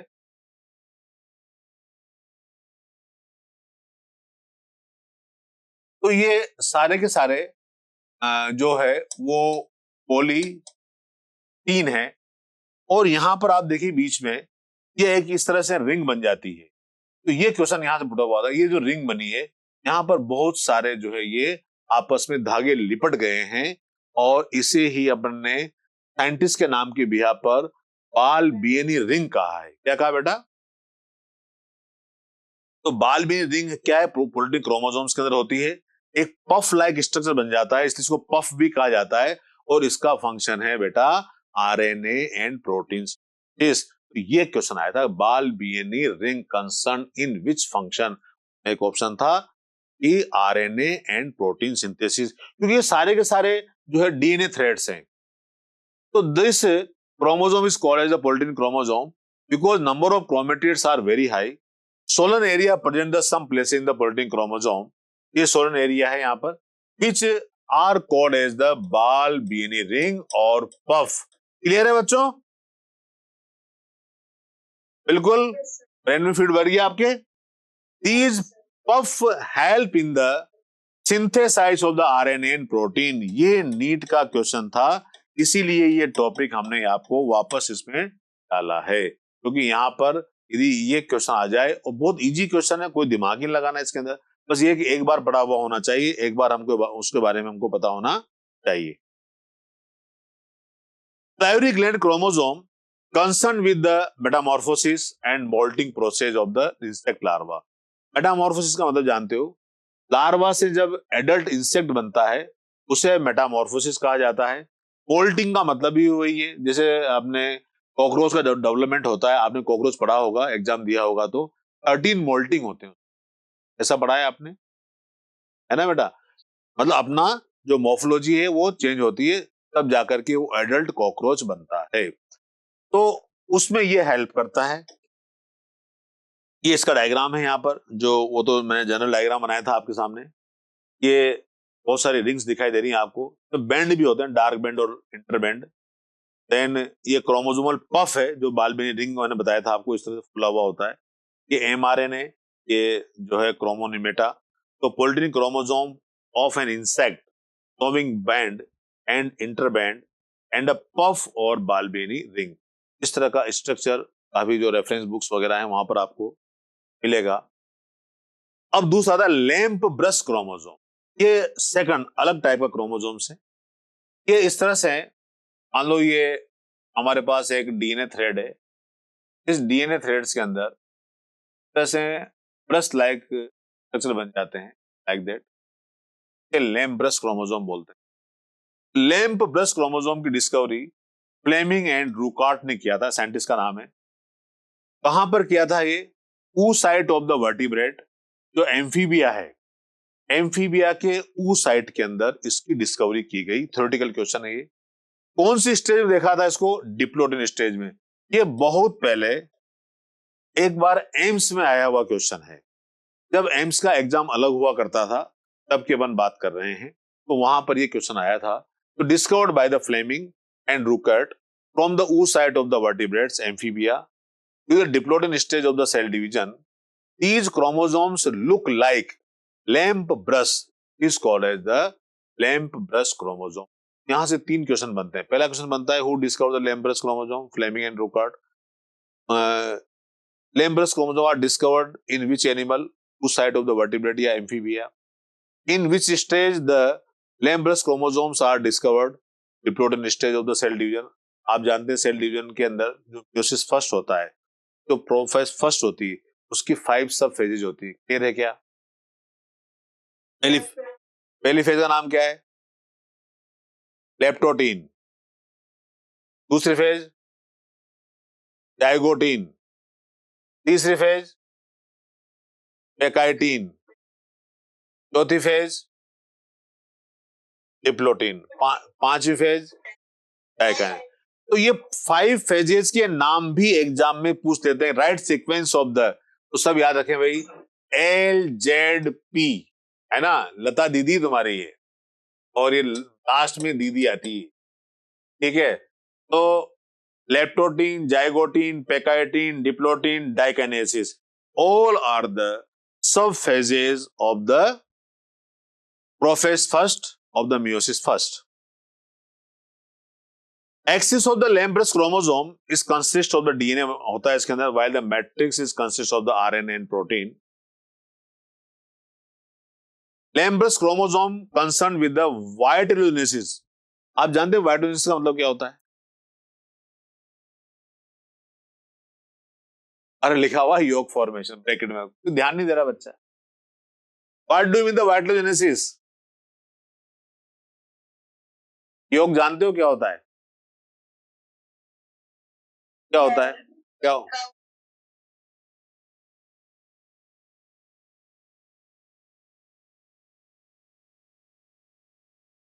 वो एम्ब्रियो नहीं बनता है बेटा, एम्ब्रियो वो होता भी नहीं है। जो एग आपने देखा होगा, बॉयल एग, जो व्हाइट वाला पार्ट है वो एल्ब्यूमिन प्रोटीन्स का बना हुआ होता है, और येलो वाले पार्ट के अंदर प्रोटीन तो होते हैं, प्रोटीन के साथ साथ कुछ कोलेस्ट्रॉल भी होता है, और सल्फर कंटेंट होने से वो येलोइश दिखाई देता है ना। तो उसे अपन योग बोलते हैं। विदाउट योग egg is not possible.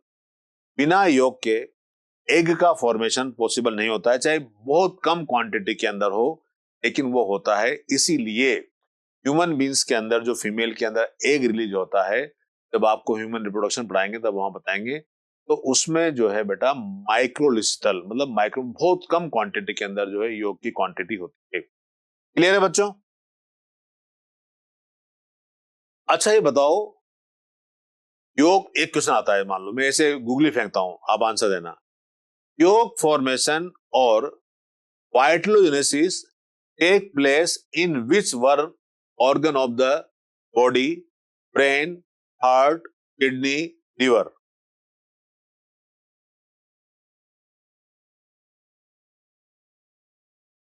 Anyone that? दोबारा ऑप्शन बोलूं क्या?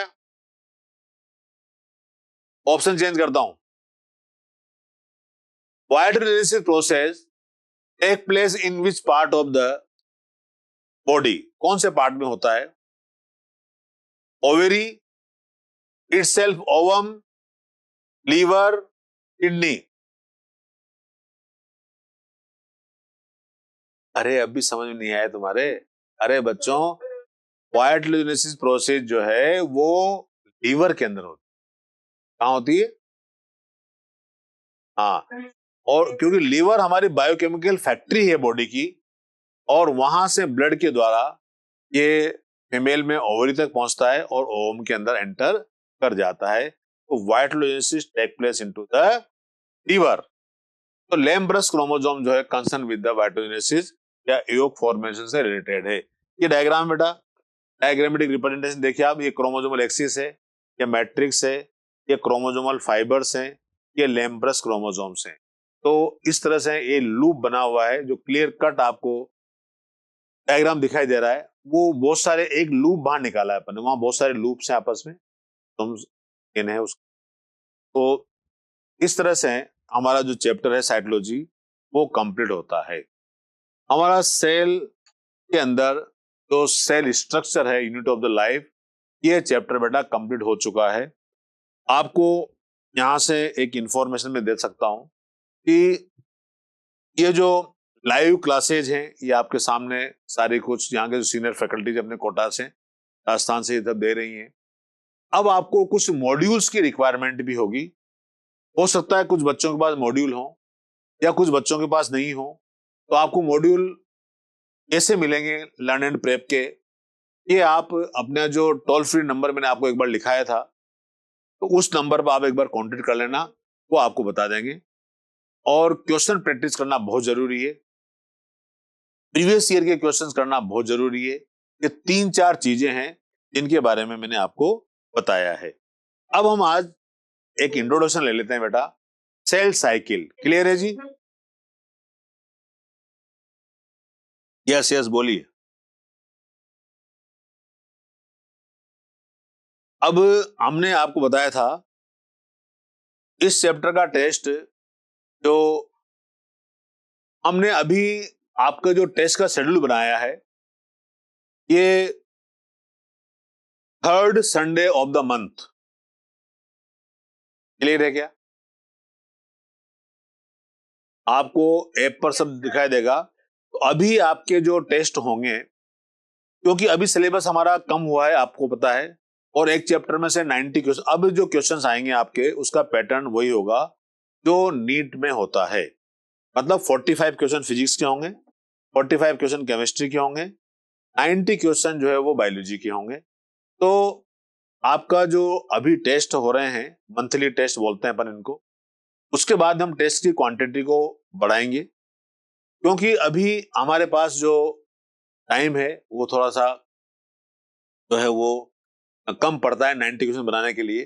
फिर भी आप सोचो, हम साइकोलॉजी और सेल साइकिल में से आपको 90 क्वेश्चन बना करके देंगे, तो करीब करीब पूरा चैप्टर ही कवर अप हो जाएगा। मैं आपको फिर एक पर्सनल गाइडेंस दे रहा हूं। 2023, 22, 21, 20, 19 और 18, 18 से लेकर के 23 तक साइटोलॉजी और सेल साइकिल में से क्या क्या क्वेश्चन पूछे गए हैं, आप उसको एक रजिस्टर में राइट डाउन नोट कर लें। करोगे क्या ऐसा? देखो बच्चों, मैं सैटरडे को आपका वीडियो ऑन करा करके और आपसे वो क्वेश्चन को देखूंगा 1 बाय 1, आपको बड़ा कर दूंगा मैं स्क्रीन पर। तो आप झूठ मत बोलना, खाली यस सर मत बोलना। मेरे को अदालत सबूत मांगती है, प्रूफ चाहिए। दोगे क्या प्रूफ? है ना? yes. तो आप क्या करेंगे? अरे भाई करना क्या है, आप कुछ नहीं करना। एक साल में ज्यादा से ज्यादा इस चैप्टर में से 5 या 6 क्वेश्चन ज्यादा नहीं पूछेंगे। 5 और 6 क्वेश्चन ही आपको मिलेंगे 2023 के अंदर, 22 के अंदर, 21 के अंदर, 20 के अंदर, 19 के अंदर और 18 के अंदर, बस। तो यदि एक साल में हमको 6 क्वेश्चन ही मिले, तो 5 साल के 30 क्वेश्चन ही तो हुए। तो इन 30 क्वेश्चन को लिखने में कितना टाइम लगता है? 30 मिनट, है ना? yes. अच्छा, उससे क्या हो जाएगा? आपका कॉन्फिडेंस क्या डेवलप होगा? तो यार सर ने ये चैप्टर पढ़ा दिया और इस चैप्टर में से जो भी क्वेश्चंस हमारे इस ईयर में आए हुए हैं वो सब हमको आते हैं। तो आपका कॉन्फिडेंस डेवलप, कॉन्फिडेंस बहुत जरूरी है। जीतता वही है जो आखिरी सांस तक लड़ता है। क्लियर है ना बच्चों? Very good. अब हम नया चैप्टर चालू करते हैं, हमारा एक सेल साइकिल सेल डिवीजन से स्टार्ट। आज इंट्रोडक्शन ले लेते हैं इसका, बाकी आगे बढ़ाएंगे चैप्टर को। देखिए बेटा, इंट्रोडक्शन है, माइटोसिस है, सेल साइकिल है, phase of the cell cycle है, इंटरफेज है, एक point of the cell cycle क्या क्या होते हैं आप सब जानते हैं। तो जो सेल साइकिल है, इसके अंदर पहली चीज तो अपने देखें कि सेल डिवाइड होती क्यों है। अरे सेल डिवाइड नहीं होगी तो हम बड़े कैसे होंगे? हम एक ही सेल से तो बने। बताओ सेल का नाम क्या था जिससे अपन बने? बस जाइगोट। इतना टाइम लगता है बच्चों को? हाँ बिल्कुल, एक ही तो सेल थी, इसका नाम था जाइगोट। और जितने भी ऑर्गेनिज्म हैं जो सेक्सुअल रिप्रोडक्शन से बनते हैं वो एक ही सेल से बनते हैं और उसका नाम है जाइगोट। तो zygote is the unicellular diploid cell. Clear है क्या बच्चों? यूनिसेलुलर एक डिप्लॉइड सेल है। अब इस सेल को डिवीजन की रिक्वायरमेंट क्यों हुई? क्योंकि बेटा इसके अंदर मेटाबॉलिक एक्टिविटीज होती हैं। जब एक स्मॉल सेल होती है, मान लीजिए ये एक न्यू सेल है और इसका ये एक न्यू सेल है, नई सेल बनी है। और इस सेल के अंदर अब ग्रोथ होती है। जब इसके अंदर ग्रोथ होगी तो इसका साइज बढ़ जाएगा, और साइज बढ़ जाएगा तो इसका न्यूक्लियस ये है। लेकिन न्यूक्लियस का साइज इतना नहीं बढ़ पाता है जितना कि साइटोप्लाज्म बढ़ता है, तो ये मैच्योर सेल है।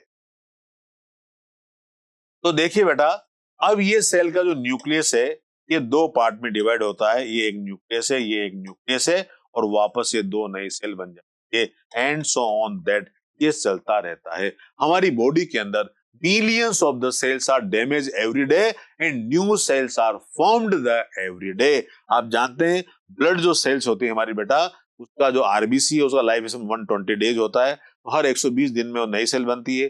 डब्ल्यूबीसी जो होती है वो तो 1 वीक से लेकर के 1 मंथ तक की होती है। इस तरह से सो मेनी सेल्स, हमारी बॉडी की जो स्किन सेल्स है, आप देखते हो कभी हम हमारा कट लग जाता है या कहीं जल जाते हैं बना, तो 15 से 20 दिन के अंदर जो निशान होता है, जो डार्क ब्राउन या ब्लैक होता है, वो धीरे धीरे लाइट होने लग जाता है। क्लियर है क्या बच्चों? है ना? कभी कभी जो है खासतौर से गर्ल्स बॉयज भी करते हैं, आजकल एक स्क्रब आता है मार्केट में, आता ना स्क्रब, ऐसे चेहरे पे लगाते हैं, ऐसे ऐसे करके उसमें रेत रेसी मिली होती है, अखरोट के बीज बीज होते हैं। तो वो स्क्रब क्या करता है, वो जो हमारी डेड स्किन होती है बॉडी की, उस डेड स्किन को निकाल देता है ताकि फ्रेश स्किन आती है। हर 15 से 20 दिन के अंदर हमारी जो स्किन है वो रीजनरेट होती रहती है। इसलिए आप देखा होगा वो सुबह सर्दियों में हमारी स्किन निकलने लग जाती है ना? डेड डेड जो कभी कभी डेंड्रफ इन्फेक्शन हो जाता है, वो भी डेड स्किन ही है, लेकिन वो फंगल का इन्फेक्शन हो जाता है ब्रेन के अंदर, तो डेंड्रफ आप देखते हो मल्टीपल शैम्पू के हेड वेड भी आते रहते हैं। चलो एनीवे दैट, तो सेल डिवीजन जो है बेटा, हमारी लाइफ के अंदर दो सबसे इंपॉर्टेंट चीजें हैं। एक तो है ग्रोथ, क्योंकि ग्रोथ नहीं होगी तो बॉडी के ऑर्गन्स नहीं बढ़ सकते, और दूसरा पॉइंट है रिप्रोडक्शन। यदि रिप्रोडक्शन नहीं होगा तो एक सेल से दो सेल नहीं बनेगी, या फिर एक ऑर्गेनिज्म से दूसरा नया ऑर्गेनिज्म नहीं बनेगा। तो ये भी इंपॉर्टेंट पॉइंट है। Growth and reproduction are characteristics of the cell, indeed of the all living organism. जितने भी लिविंग ऑर्गेनिज्म हैं का एक कैरेक्टर है growth and reproduction. All cells reproduce by dividing into the two, with each parental cell giving rise to two daughter cell each time the divide। मान लीजिए ये एक सेल है बेटा, ये एक डिप्लॉइड सेल है। डिप्लॉइड सेल का मतलब है इसके अंदर 23 पेयर क्रोमोसोम्स हैं, लेकिन ये सेल जब प्रिपेयर करती है तो इंटरफेज एक प्रिपरेटरी फेज कहलाती है। इसमें G1 फेज होती है, S फेज होती है, G2 फेज होती है। तो S फेज के अंदर डीएनए का रेप्लिकेशन हो जाता है। मतलब एक क्रोमोसोम के अंदर मान लो 2 डीएनए है तो 4 डीएनए हो जाते हैं, लेकिन क्रोमोसोम एक ही रहता है। क्लियर है क्या बच्चों? एंड मतलब इंटरफेज के अंदर जो एस फेज होती है उसमें डीएनए का रेप्लिकेशन होता है। तो जो डीएनए का रेप्लिकेशन होता है बेटा, तो डीएनए डबल होता है, क्रोमोसोम डबल नहीं होते हैं। क्लियर है? तो यहां पर जब इसमें माइटोसिस डिवीजन होगा, जो कि इक्वस्टल डिवीजन है, तो दो सेल्स का फॉर्मेशन होगा, दोनों सेल 2n रहेगी। मतलब यहां पर यदि 46 क्रोमोसोम थे तो यहां पर भी 46 क्रोमोसोम होंगे। ये बात सबके समझ में आती कि नहीं आती, बताओ आप? ऐसे तो नहीं बोलोगे ना कि सर ये 46 क्रोमोसोम कहां से आए, क्योंकि एस फेज में डीएनए का रेप्लिकेशन हो गया, और एना फेज में जाकर के जो सेंट्रोमियर का वो डिवाइड हुए, तो वो जो क्रोमोसोम्स डिवाइड हो गए, फिर तो 46 इधर चले गए और 46 इधर चले गए। एनाफेज के अंदर जो क्रोमोसोम्स हैं वो डबल होते हैं, मतलब 92 हो जाते हैं वो। क्लियर है क्या? फिर टीलोफेज में फिर साइटोकाइन स्टार्ट होता है, तो फिर एक न्यूक्लियस इधर बनता है, एक न्यूक्लियस इधर बनता है। ये बेसिक चैप्टर है, सभी बच्चों का पढ़ा हुआ चैप्टर है। All cells reproduce by the dividing into the two, with each parental cell giving rise to two daughter cell each time by divided. These newly formed daughter cell can themselves grow and divide, giving rise to the new cell population that formed by the growth and division of the single parental cell and its progeny. In other words, such cycle of the growth and division allow the single cell to form the structure consisting of millions of the cell. एक ही cell थी बेटा, उससे हमारी body के अंदर billions billions trillion cell बन जाती हैं। तो इतनी सारी सेल्स बनती हैं। और हर रोज नई सेल बनती रहती हैं, बढ़ती रहती हैं। अप्रोक्सीमेटली ही उनको अपन काउंट कर सकते हैं। तो सेल डिवीजन बहुत ही जरूरी है। माइटोसिस और मियोसिस होता है। मियोसिस के अंदर आप जानते हो ये रिप्रोडक्टिव सेल्स के अंदर होता है। यहां पर जो एक 2n सेल होती है बेटा, ये 2n सेल 2n सेल में बन जाती है। मतलब यहाँ पर यदि क्रोमोसोम 46 है, यहाँ पर 23 और 23 आ जाते हैं। फिर ये सेल भी आपस में डिवाइड होती है और यहाँ पर वापस जो है वो n सेल बन जाती है। मतलब 4 सेल बनती है मियोसिस के अंदर, और माइटोसिस के अंदर जो है वो 2 सेल बनती है। और दोनों ही सेल माइटोसिस के अंदर वो पेरेंटल सेल के होमोलोगस होती है, लेकिन मियोसिस में ऐसा नहीं होता। क्लियर है बच्चों? आवाज नहीं आई? कहीं कोई कंफ्यूजन तो नहीं है? पक्के से? यस, जागो जागो जागो, जागते रहो जागते रहो जागते रहो। बच्चे सो गए क्या? नहीं, जाग रहे हैं जाग रहे हैं। अभी कौन सा सोने का टाइम है? 30 to 40 ट्रिलियन सेल्स होती हैं। बिल्कुल बिल्कुल जी, सही सही कह रहे हो आप। अप्रोक्सीमेटली इतनी ही सेल्स होती हैं, और मिलियंस ऑफ द सेल्स जो है डेली मरती हैं और डेली नहीं मरती हैं। ये शरीर क्या है, तो कब्रिस्तान हो गया। यदि सेल्स के बारे में कहें तो हमारी जो स्प्लीन है, ग्रेवयार्ड ऑफ द आरबीसी, आप आरबीसी का कब्रिस्तान है। क्योंकि जो आरबीसी मरती हैं वो वहीं पर डिस्ट्रॉयड हो जाती हैं। Term mitosis was proposed by the Flemming. Flemming साहब ने ये नाम दिया था mitosis. Mitosis produce genetically identical cell which are similar to the mother cell. मतलब जो मदर सेल होती है, पेरेंटल सेल्स होती हैं, तो एक डिप्लॉयड सेल्स हैं, ये पेरेंटल सेल कहलाते हैं बेटा, या मदर सेल कहलाते हैं। और इससे फिर ये 2n 2 सेल्स का फॉर्मेशन हो जाता है। तो ये जो डॉटर सेल्स हैं ये आइडेंटिकल होती हैं पेरेंटल सेल के। क्लियर है बच्चों? अब हम यहां पर लेते हैं भाई सेल डिवाइड होती क्यों है। थोड़ा सा सिलेबस से बाहर निकल करके डेप्थ पे आएंगे, थोड़ा सा आएंगे, ज्यादा नहीं आएंगे, क्योंकि मैं सिलेबस से आपको 10% ज्यादा पढ़ाता हूं, और पढ़ाना भी चाहिए, क्योंकि बच्चे को आगे पीछे की कुछ बातें पता होनी चाहिए। भाई सेल डिवाइड क्यों होती है, ये बहुत सिंपल सा का आंसर है। यहां पर हम एक देंगे, एक होता है के आई इंडेक्स। तो मैं डायरेक्ट आंसर बता रहा हूं आपको, सेल डिवाइड क्यों होती है। यदि क्वेश्चन आ जाए why cell is the divide, तो आपका आंसर होगा बिकॉज ऑफ दैट के आई डिक्रीज। के आई का मतलब है कैरियोप्लाज्मिक इंडेक्स। अब कैरियोप्लाज्मिक इंडेक्स क्या होता है, मैं सिंपल लैंग्वेज में समझाऊं आपको, तो ऐसे में समझा सकता हूं कि एक दादाजी हैं, उनके 3 बेटे हैं, तीनों ही बेटों की शादियां हो गई, और तीनों के बहुएं आ गई, और तीनों के फिर 2-2 बच्चे और हो गए। तो एक फैमिली ट्री बढ़ गया। बढ़ गया क्या? मेरी बात समझ में आ रही? तो एक टाइम था कि पूरे परिवार पर ग्रैंडफादर का होल्ड था। तीनों ही बच्चों को डांट डपट रखते थे। तीनों की जब बहुएं आ गई तो उनको भी थोड़ा थोड़ा बोलने लगे, वो भी कहना मानती थी। फिर उनके बच्चे हुए तो वो बच्चे थोड़े बड़े बड़े हो गए। फिर क्योंकि वो एक बेटे की बहू के बच्चे अलग, एक बेटे की बहू के बच्चे भी आपस में लड़ने लग गए, तो उन्हें लगे घर में थोड़ा डिस्टरबेंस हो गया। ऐसा कभी कभी आपने आस पड़ोस में देखा होगा। अब अल्टीमेटली क्या हुआ, एक डिस्टरबेंस सा पैदा हो गया।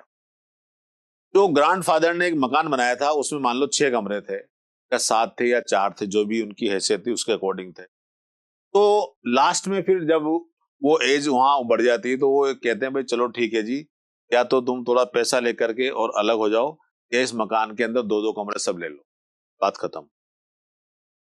ठीक है ना? तो तुम जानो, तुम्हारा काम जाने। तो यहां पर सेल भी यही करती है।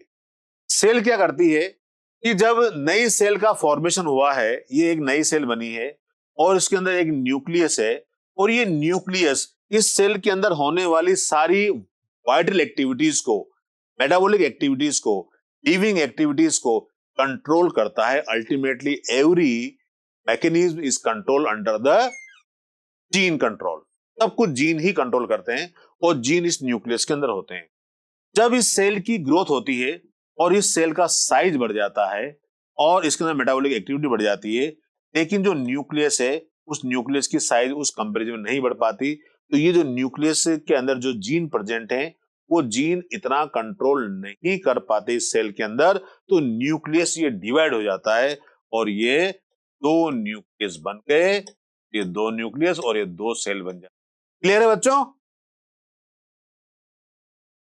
एग्जाम्पल सेटिंग बैठाना मेरा पक्के से। Very good. तो इसे थ्योरी का नाम दिया कर्ण प्लाज्म थ्योरी। कर्ण प्लाज्म थ्योरी ये एक्चुअली में थोड़ा डेप्थ लिया हल्का सा। हर्ट विग ने इसको प्रपोज किया था, मतलब इसको दिया था सबसे पहले। According to this theory mitosis occur due to the disturbance of the K I की फुल फॉर्म बताया मैंने आपको, कैरियोप्लाज्मिक इंडेक्स, या हम इसको न्यूक्लियोसाइटोप्लाज्मिक रेशो भी बोलते हैं। न्यूक्लियस के अंदर न्यूक्लियोप्लाज्म है, साइटोप्लाज्म जो है ये बाहर पड़ा हुआ है, इनका जो रेशो है वो डिस्टर्ब हो जाता है। न्यूक्लियोप्लाज्म उस क्वांटिटी में नहीं बढ़ पाता जिस क्वांटिटी में साइटोप्लाज्म बढ़ता है, इसका डिस्टरबेंस हो जाता है। डिस्टरबेंस होने से सेल डिवाइड हो जाती है। यहां देखिए आप, ये एक फॉर्मूला है KI = VN upon VC minus VN। तो यहां पर VN क्या है? वॉल्यूम्स ऑफ द न्यूक्लियस है, PC volume of the cell है, PC minus VN volume of the cytoplasm. तो ये डिस्टर्ब होने से, तो KI की वैल्यू कम होने से सेल डिवाइड होती है। ये आप ब्रेन में फीड कर लें, ये फॉर्मूला आपको याद रह जाए तो ठीक है, नहीं रहे तो कोई बात नहीं, एग्जाम में आपके नहीं आएगा। ये देखिए, ये न्यू सेल है बेटा, इस सेल के अंदर ग्रोथ हुई तो ये मैच्योर सेल हो गई। अब इसके अंदर मेटाबॉलिक एक्टिविटीज बढ़ गई तो ये न्यूक्लियस डिवाइड हुआ और ये वापस न्यू सेल का फॉर्मेशन हुआ। फिर ये सेल वापस मैच्योर हो गई एंड सो ऑन दैट, और वापस ये न्यू सेल का फॉर्मेशन हो गया। क्लियर है बच्चों? सेल डिवाइड क्यों होती है पता लग गया आपको? Very good, very good. चलिए आगे चलते हैं। Karyoplasm index small cell is the high, small cell का जो कैरियोप्लाज्म इंडेक्स हाई होता है, and they have the less cytoplasm, उसके अंदर साइटोप्लाज्म जो है कम होगा। Nucleus efficiently control the activity of the cytoplasm in the small cell, and now that in a large cell nucleus failed to control the activity of the cytoplasm, efficiency to attain the control of the nucleus on cytoplasm, a large cell divide into the two cell, और जो large cell होती है बेटा वो two cells के अंदर divide हो जाती हैं। दूसरा एक और रीजन है, पहला रीजन तो मैंने आपको KI बताया कैरियोप्लाज्म इंडेक्स का, दूसरा रीजन है surface volume ratio. Surface volume ratio क्या होता है? Also considered as the cause of the cell division.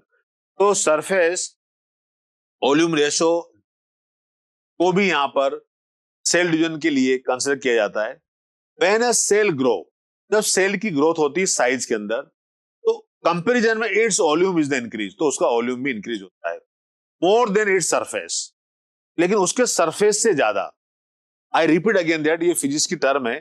तो when a cell grow in the size, एक सेल है जिसकी जो साइज है वो बढ़ रही है, इट्स वॉल्यूम इंक्रीज, उसका वॉल्यूम भी इंक्रीज हो रहा है मोर देन इट्स सरफेस, उसके सरफेस से ज्यादा इंक्रीज हो जाता है। So a stage which reach when the surface area become insufficient, तो सरफेस एरिया कम हो जाता है एक्टिविटी करने के लिए, to draw the material from surrounding. At such critical stage cell increase its surface volume ratio by the division, और वापस सेल डिवाइड होकर के अपना सरफेस वॉल्यूम रेशियो को बढ़ा लेती। क्लियर है बच्चों? Very good. तो cell division is the very important process the all living organism, जितने भी लिविंग ऑर्गेनिज्म है उनमें सब में होता है। क्या क्या होता है इसके अंदर? जब सेल डिवीजन होगा तो डीएनए का रेप्लिकेशन होगा, सेल की ग्रोथ होगी, और अब हम यहां पर all the process cell division, DNA replication, cell growth have take place the coordinated way to the ensure correct division and formation of the progeny cell containing intact the genome. You know very well genome. Genome जानते हैं आप? Anyone that? Haploid set of the chromosome. Haploid set. मान लीजिए मेरे दो हाथ हैं, ये एक हैप्लोइड सेट है, ये एक हैप्लोइड सेट है, ये एक डिप्लोइड सेल है। तो कितने जीनोम है इसमें? 2। और ये एक हाथ नीचे कर लेता हूं, ये haploid set of the chromosome है, तो कितने जीनोम है? 1। तो haploid set of the chromosome is called as the genome. If cell is the diploid, 2 genomes are present. If cell is the haploid, 1 genome is present. If cell is the triploid, 3 genomes are present. Clear है बच्चों? Very good, very good.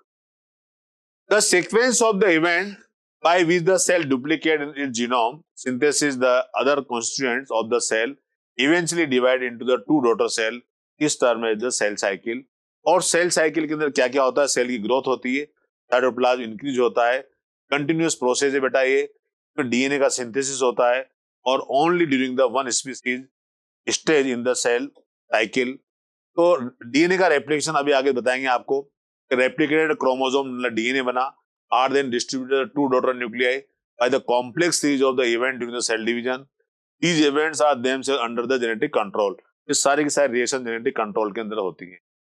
अब हम phases of cell cycle थोड़ा सा आपको बता करके आज की क्लास के अंदर एक टिपिकल यूकैरियोटिक सेल्स है. ह्यूमन सेल की बात करते हैं तो ह्यूमन सेल जो है बेटा 24 आवर्स के अंदर डिवाइड होती है. इसमें 23 जो आवर्स होते हैं ये तो इंटरफेज कहलाते हैं. आप ऐसा समझते हैं ना सब बच्चे? प्लस सेल प्रिपेयर करती है अपने आप को डिवाइड होने के लिए, और जो 1 आवर्स होता है इस 1 आवर्स के अंदर एम फेज या डिवीजन फेज होती है और वो डिवाइड हो जाती है. तो 23 आवर्स तो सेल को प्रिपेयर होने में लगते हैं. क्लियर है बच्चों? तो the time period of cell cycle varied from the organism to organism and also from the cell type to the cell type. अलग अलग जो वो हमारे सेल्स है उसके ऊपर ये डिपेंड करता है. नाउ दैट ईस्ट के अंदर जो है, ईस्ट जानते हो ना आप, एक फंगस है. सेल साइकिल जो 90 मिनट के अंदर हो जाता है. ये क्वेश्चन आया हुआ है, एनसीईआरटी के अंदर दिया हुआ है, ठीक है ना. और ये सेल साइकिल जो है हम आगे आपको बताते हैं, उसके बारे में थोड़ा सा बाकी डिटेल अपन अगली क्लास में देखेंगे. ये इंटरफेज है बेटा, ये G1 फेज है, ये S फेज है और ये G2 फेज. G1 फेज के अंदर जो है वो प्रोटीन का सिंथेसिस होता है, यहां पर आरएनए बनता है और मैक्सिमम ग्रोथ होती है सेल की. कहां पर? G1 फेज के अंदर. क्लियर है बच्चों? तो मैक्सिमम ग्रोथ जो है वो G1 फेज के अंदर होती है, प्रोटीन का सिंथेसिस होता है, आरएनए का सिंथेसिस होता है. एस फेज के अंदर डीएनए रेप्लिकेशन होता है. ये क्वेश्चन 100% आता है. एक डीएनए से 2 डीएनए बनते हैं, मतलब एक क्रोमोसोम, मान लीजिए ये एक क्रोमोसोम है. दोबारा डायग्राम बना के आपको क्लियर करता हूं इसको मैं, कि सपोज करो कि हमारे पास ये एक क्रोमोसोम है और इस क्रोमोसोम्स के अंदर ये एक डीएनए है और इस क्रोमोसोम के अंदर भी एक, और इस तरह से एक और क्रोमोसोम है हमारे पास, इसके अंदर भी ये एक डीएनए G1 के अंदर है. तो G2 के अंदर क्या होगा? इस क्रोमोसोम्स के अंदर ये 2 डीएनए का रेप्लिकेशन होगा. क्रोमोसोम का नंबर वही रहा, डीएनए जो है वो बड़ा है. क्लियर है बच्चों? ये बहुत इंपॉर्टेंट पॉइंट है. डीएनए रेप्लिकेशन हुआ यहां पर, हिस्टोन प्रोटीन का सिंथेसिस यहीं पर होता है, और एनिमल सेल के अंदर जो है वो सेंट्रियोल का डुप्लीकेशन होता है. ये सारी चीजें अपन और भी आगे डिटेल में पढ़ेंगे. आज सिर्फ मैं इंट्रोडक्शन पढ़ा रहा हूं यहां पर आपको. G2 के अंदर भी वापस जो है वो सेल ग्रोथ करती है, लेकिन मैक्सिमम ग्रोथ जो है बेटा वो G1 में ही हो जाती है. और जो सेल ऑर्गेनेली जो उनका डुप्लीकेशन होता है, कुछ सेल ऑर्गेनेल बच जाते हैं तो वो डुप्लीकेशन G2 में आता है. उसके बाद में प्रोफेज आती है, ये एम फेज है, मेटाफेज है, फिर एनाफेज है, फिर टीलोफेज है, फिर साइटोप्लाज्म डिवीजन होता है, उसे साइटोकाइनेसिस बोलते हैं. इस तरह से ये सेल साइकिल होता है. तो इसकी जो डिटेल्स है वो अगली क्लास के अंदर अपन डिटेल में पढ़ेंगे. आप एक बार पढ़ के आए. Thank you very much. सब कुछ क्लियर है बच्चों? तो have a nice day. Yes. योग फॉर्मेशन को टर्मिनोलॉजी यूज करते हैं वाइटेलोजेनेसिस. वाइटेलोजेनेसिस लीवर के अंदर होता है, और ब्लड के द्वारा फिर वो एग के अंदर पहुंचता है। ह्यूमन बींग्स के अंदर भी बहुत स्मॉल अमाउंट में एग के अंदर मतलब ओवम के अंदर योक होता है, नेग्लिजेबल, तो उसे बोलते हैं माइक्रोलिस्टल। हैंस एग, मुर्गी का जो अंडा है, मुर्गी के अंडे के अंदर योग की क्वांटिटी ज्यादा होती है क्योंकि उसके अंदर डेवलपमेंट उसकी बॉडी के बाहर होता है। तो उसके अंदर जो चूजा बनता है, मतलब यदि वो फर्टिलाइज एग है तो उसको न्यूट्रिशन देने के लिए वो योग और एल्बुमिन सब वर्क करते हैं। तो vitellogenesis is the yolk formation process. This process take place into the liver. Clear? Okay, all the best, have a nice day. Thank you very much, thank you very much, bye बेटा, bye bye bye.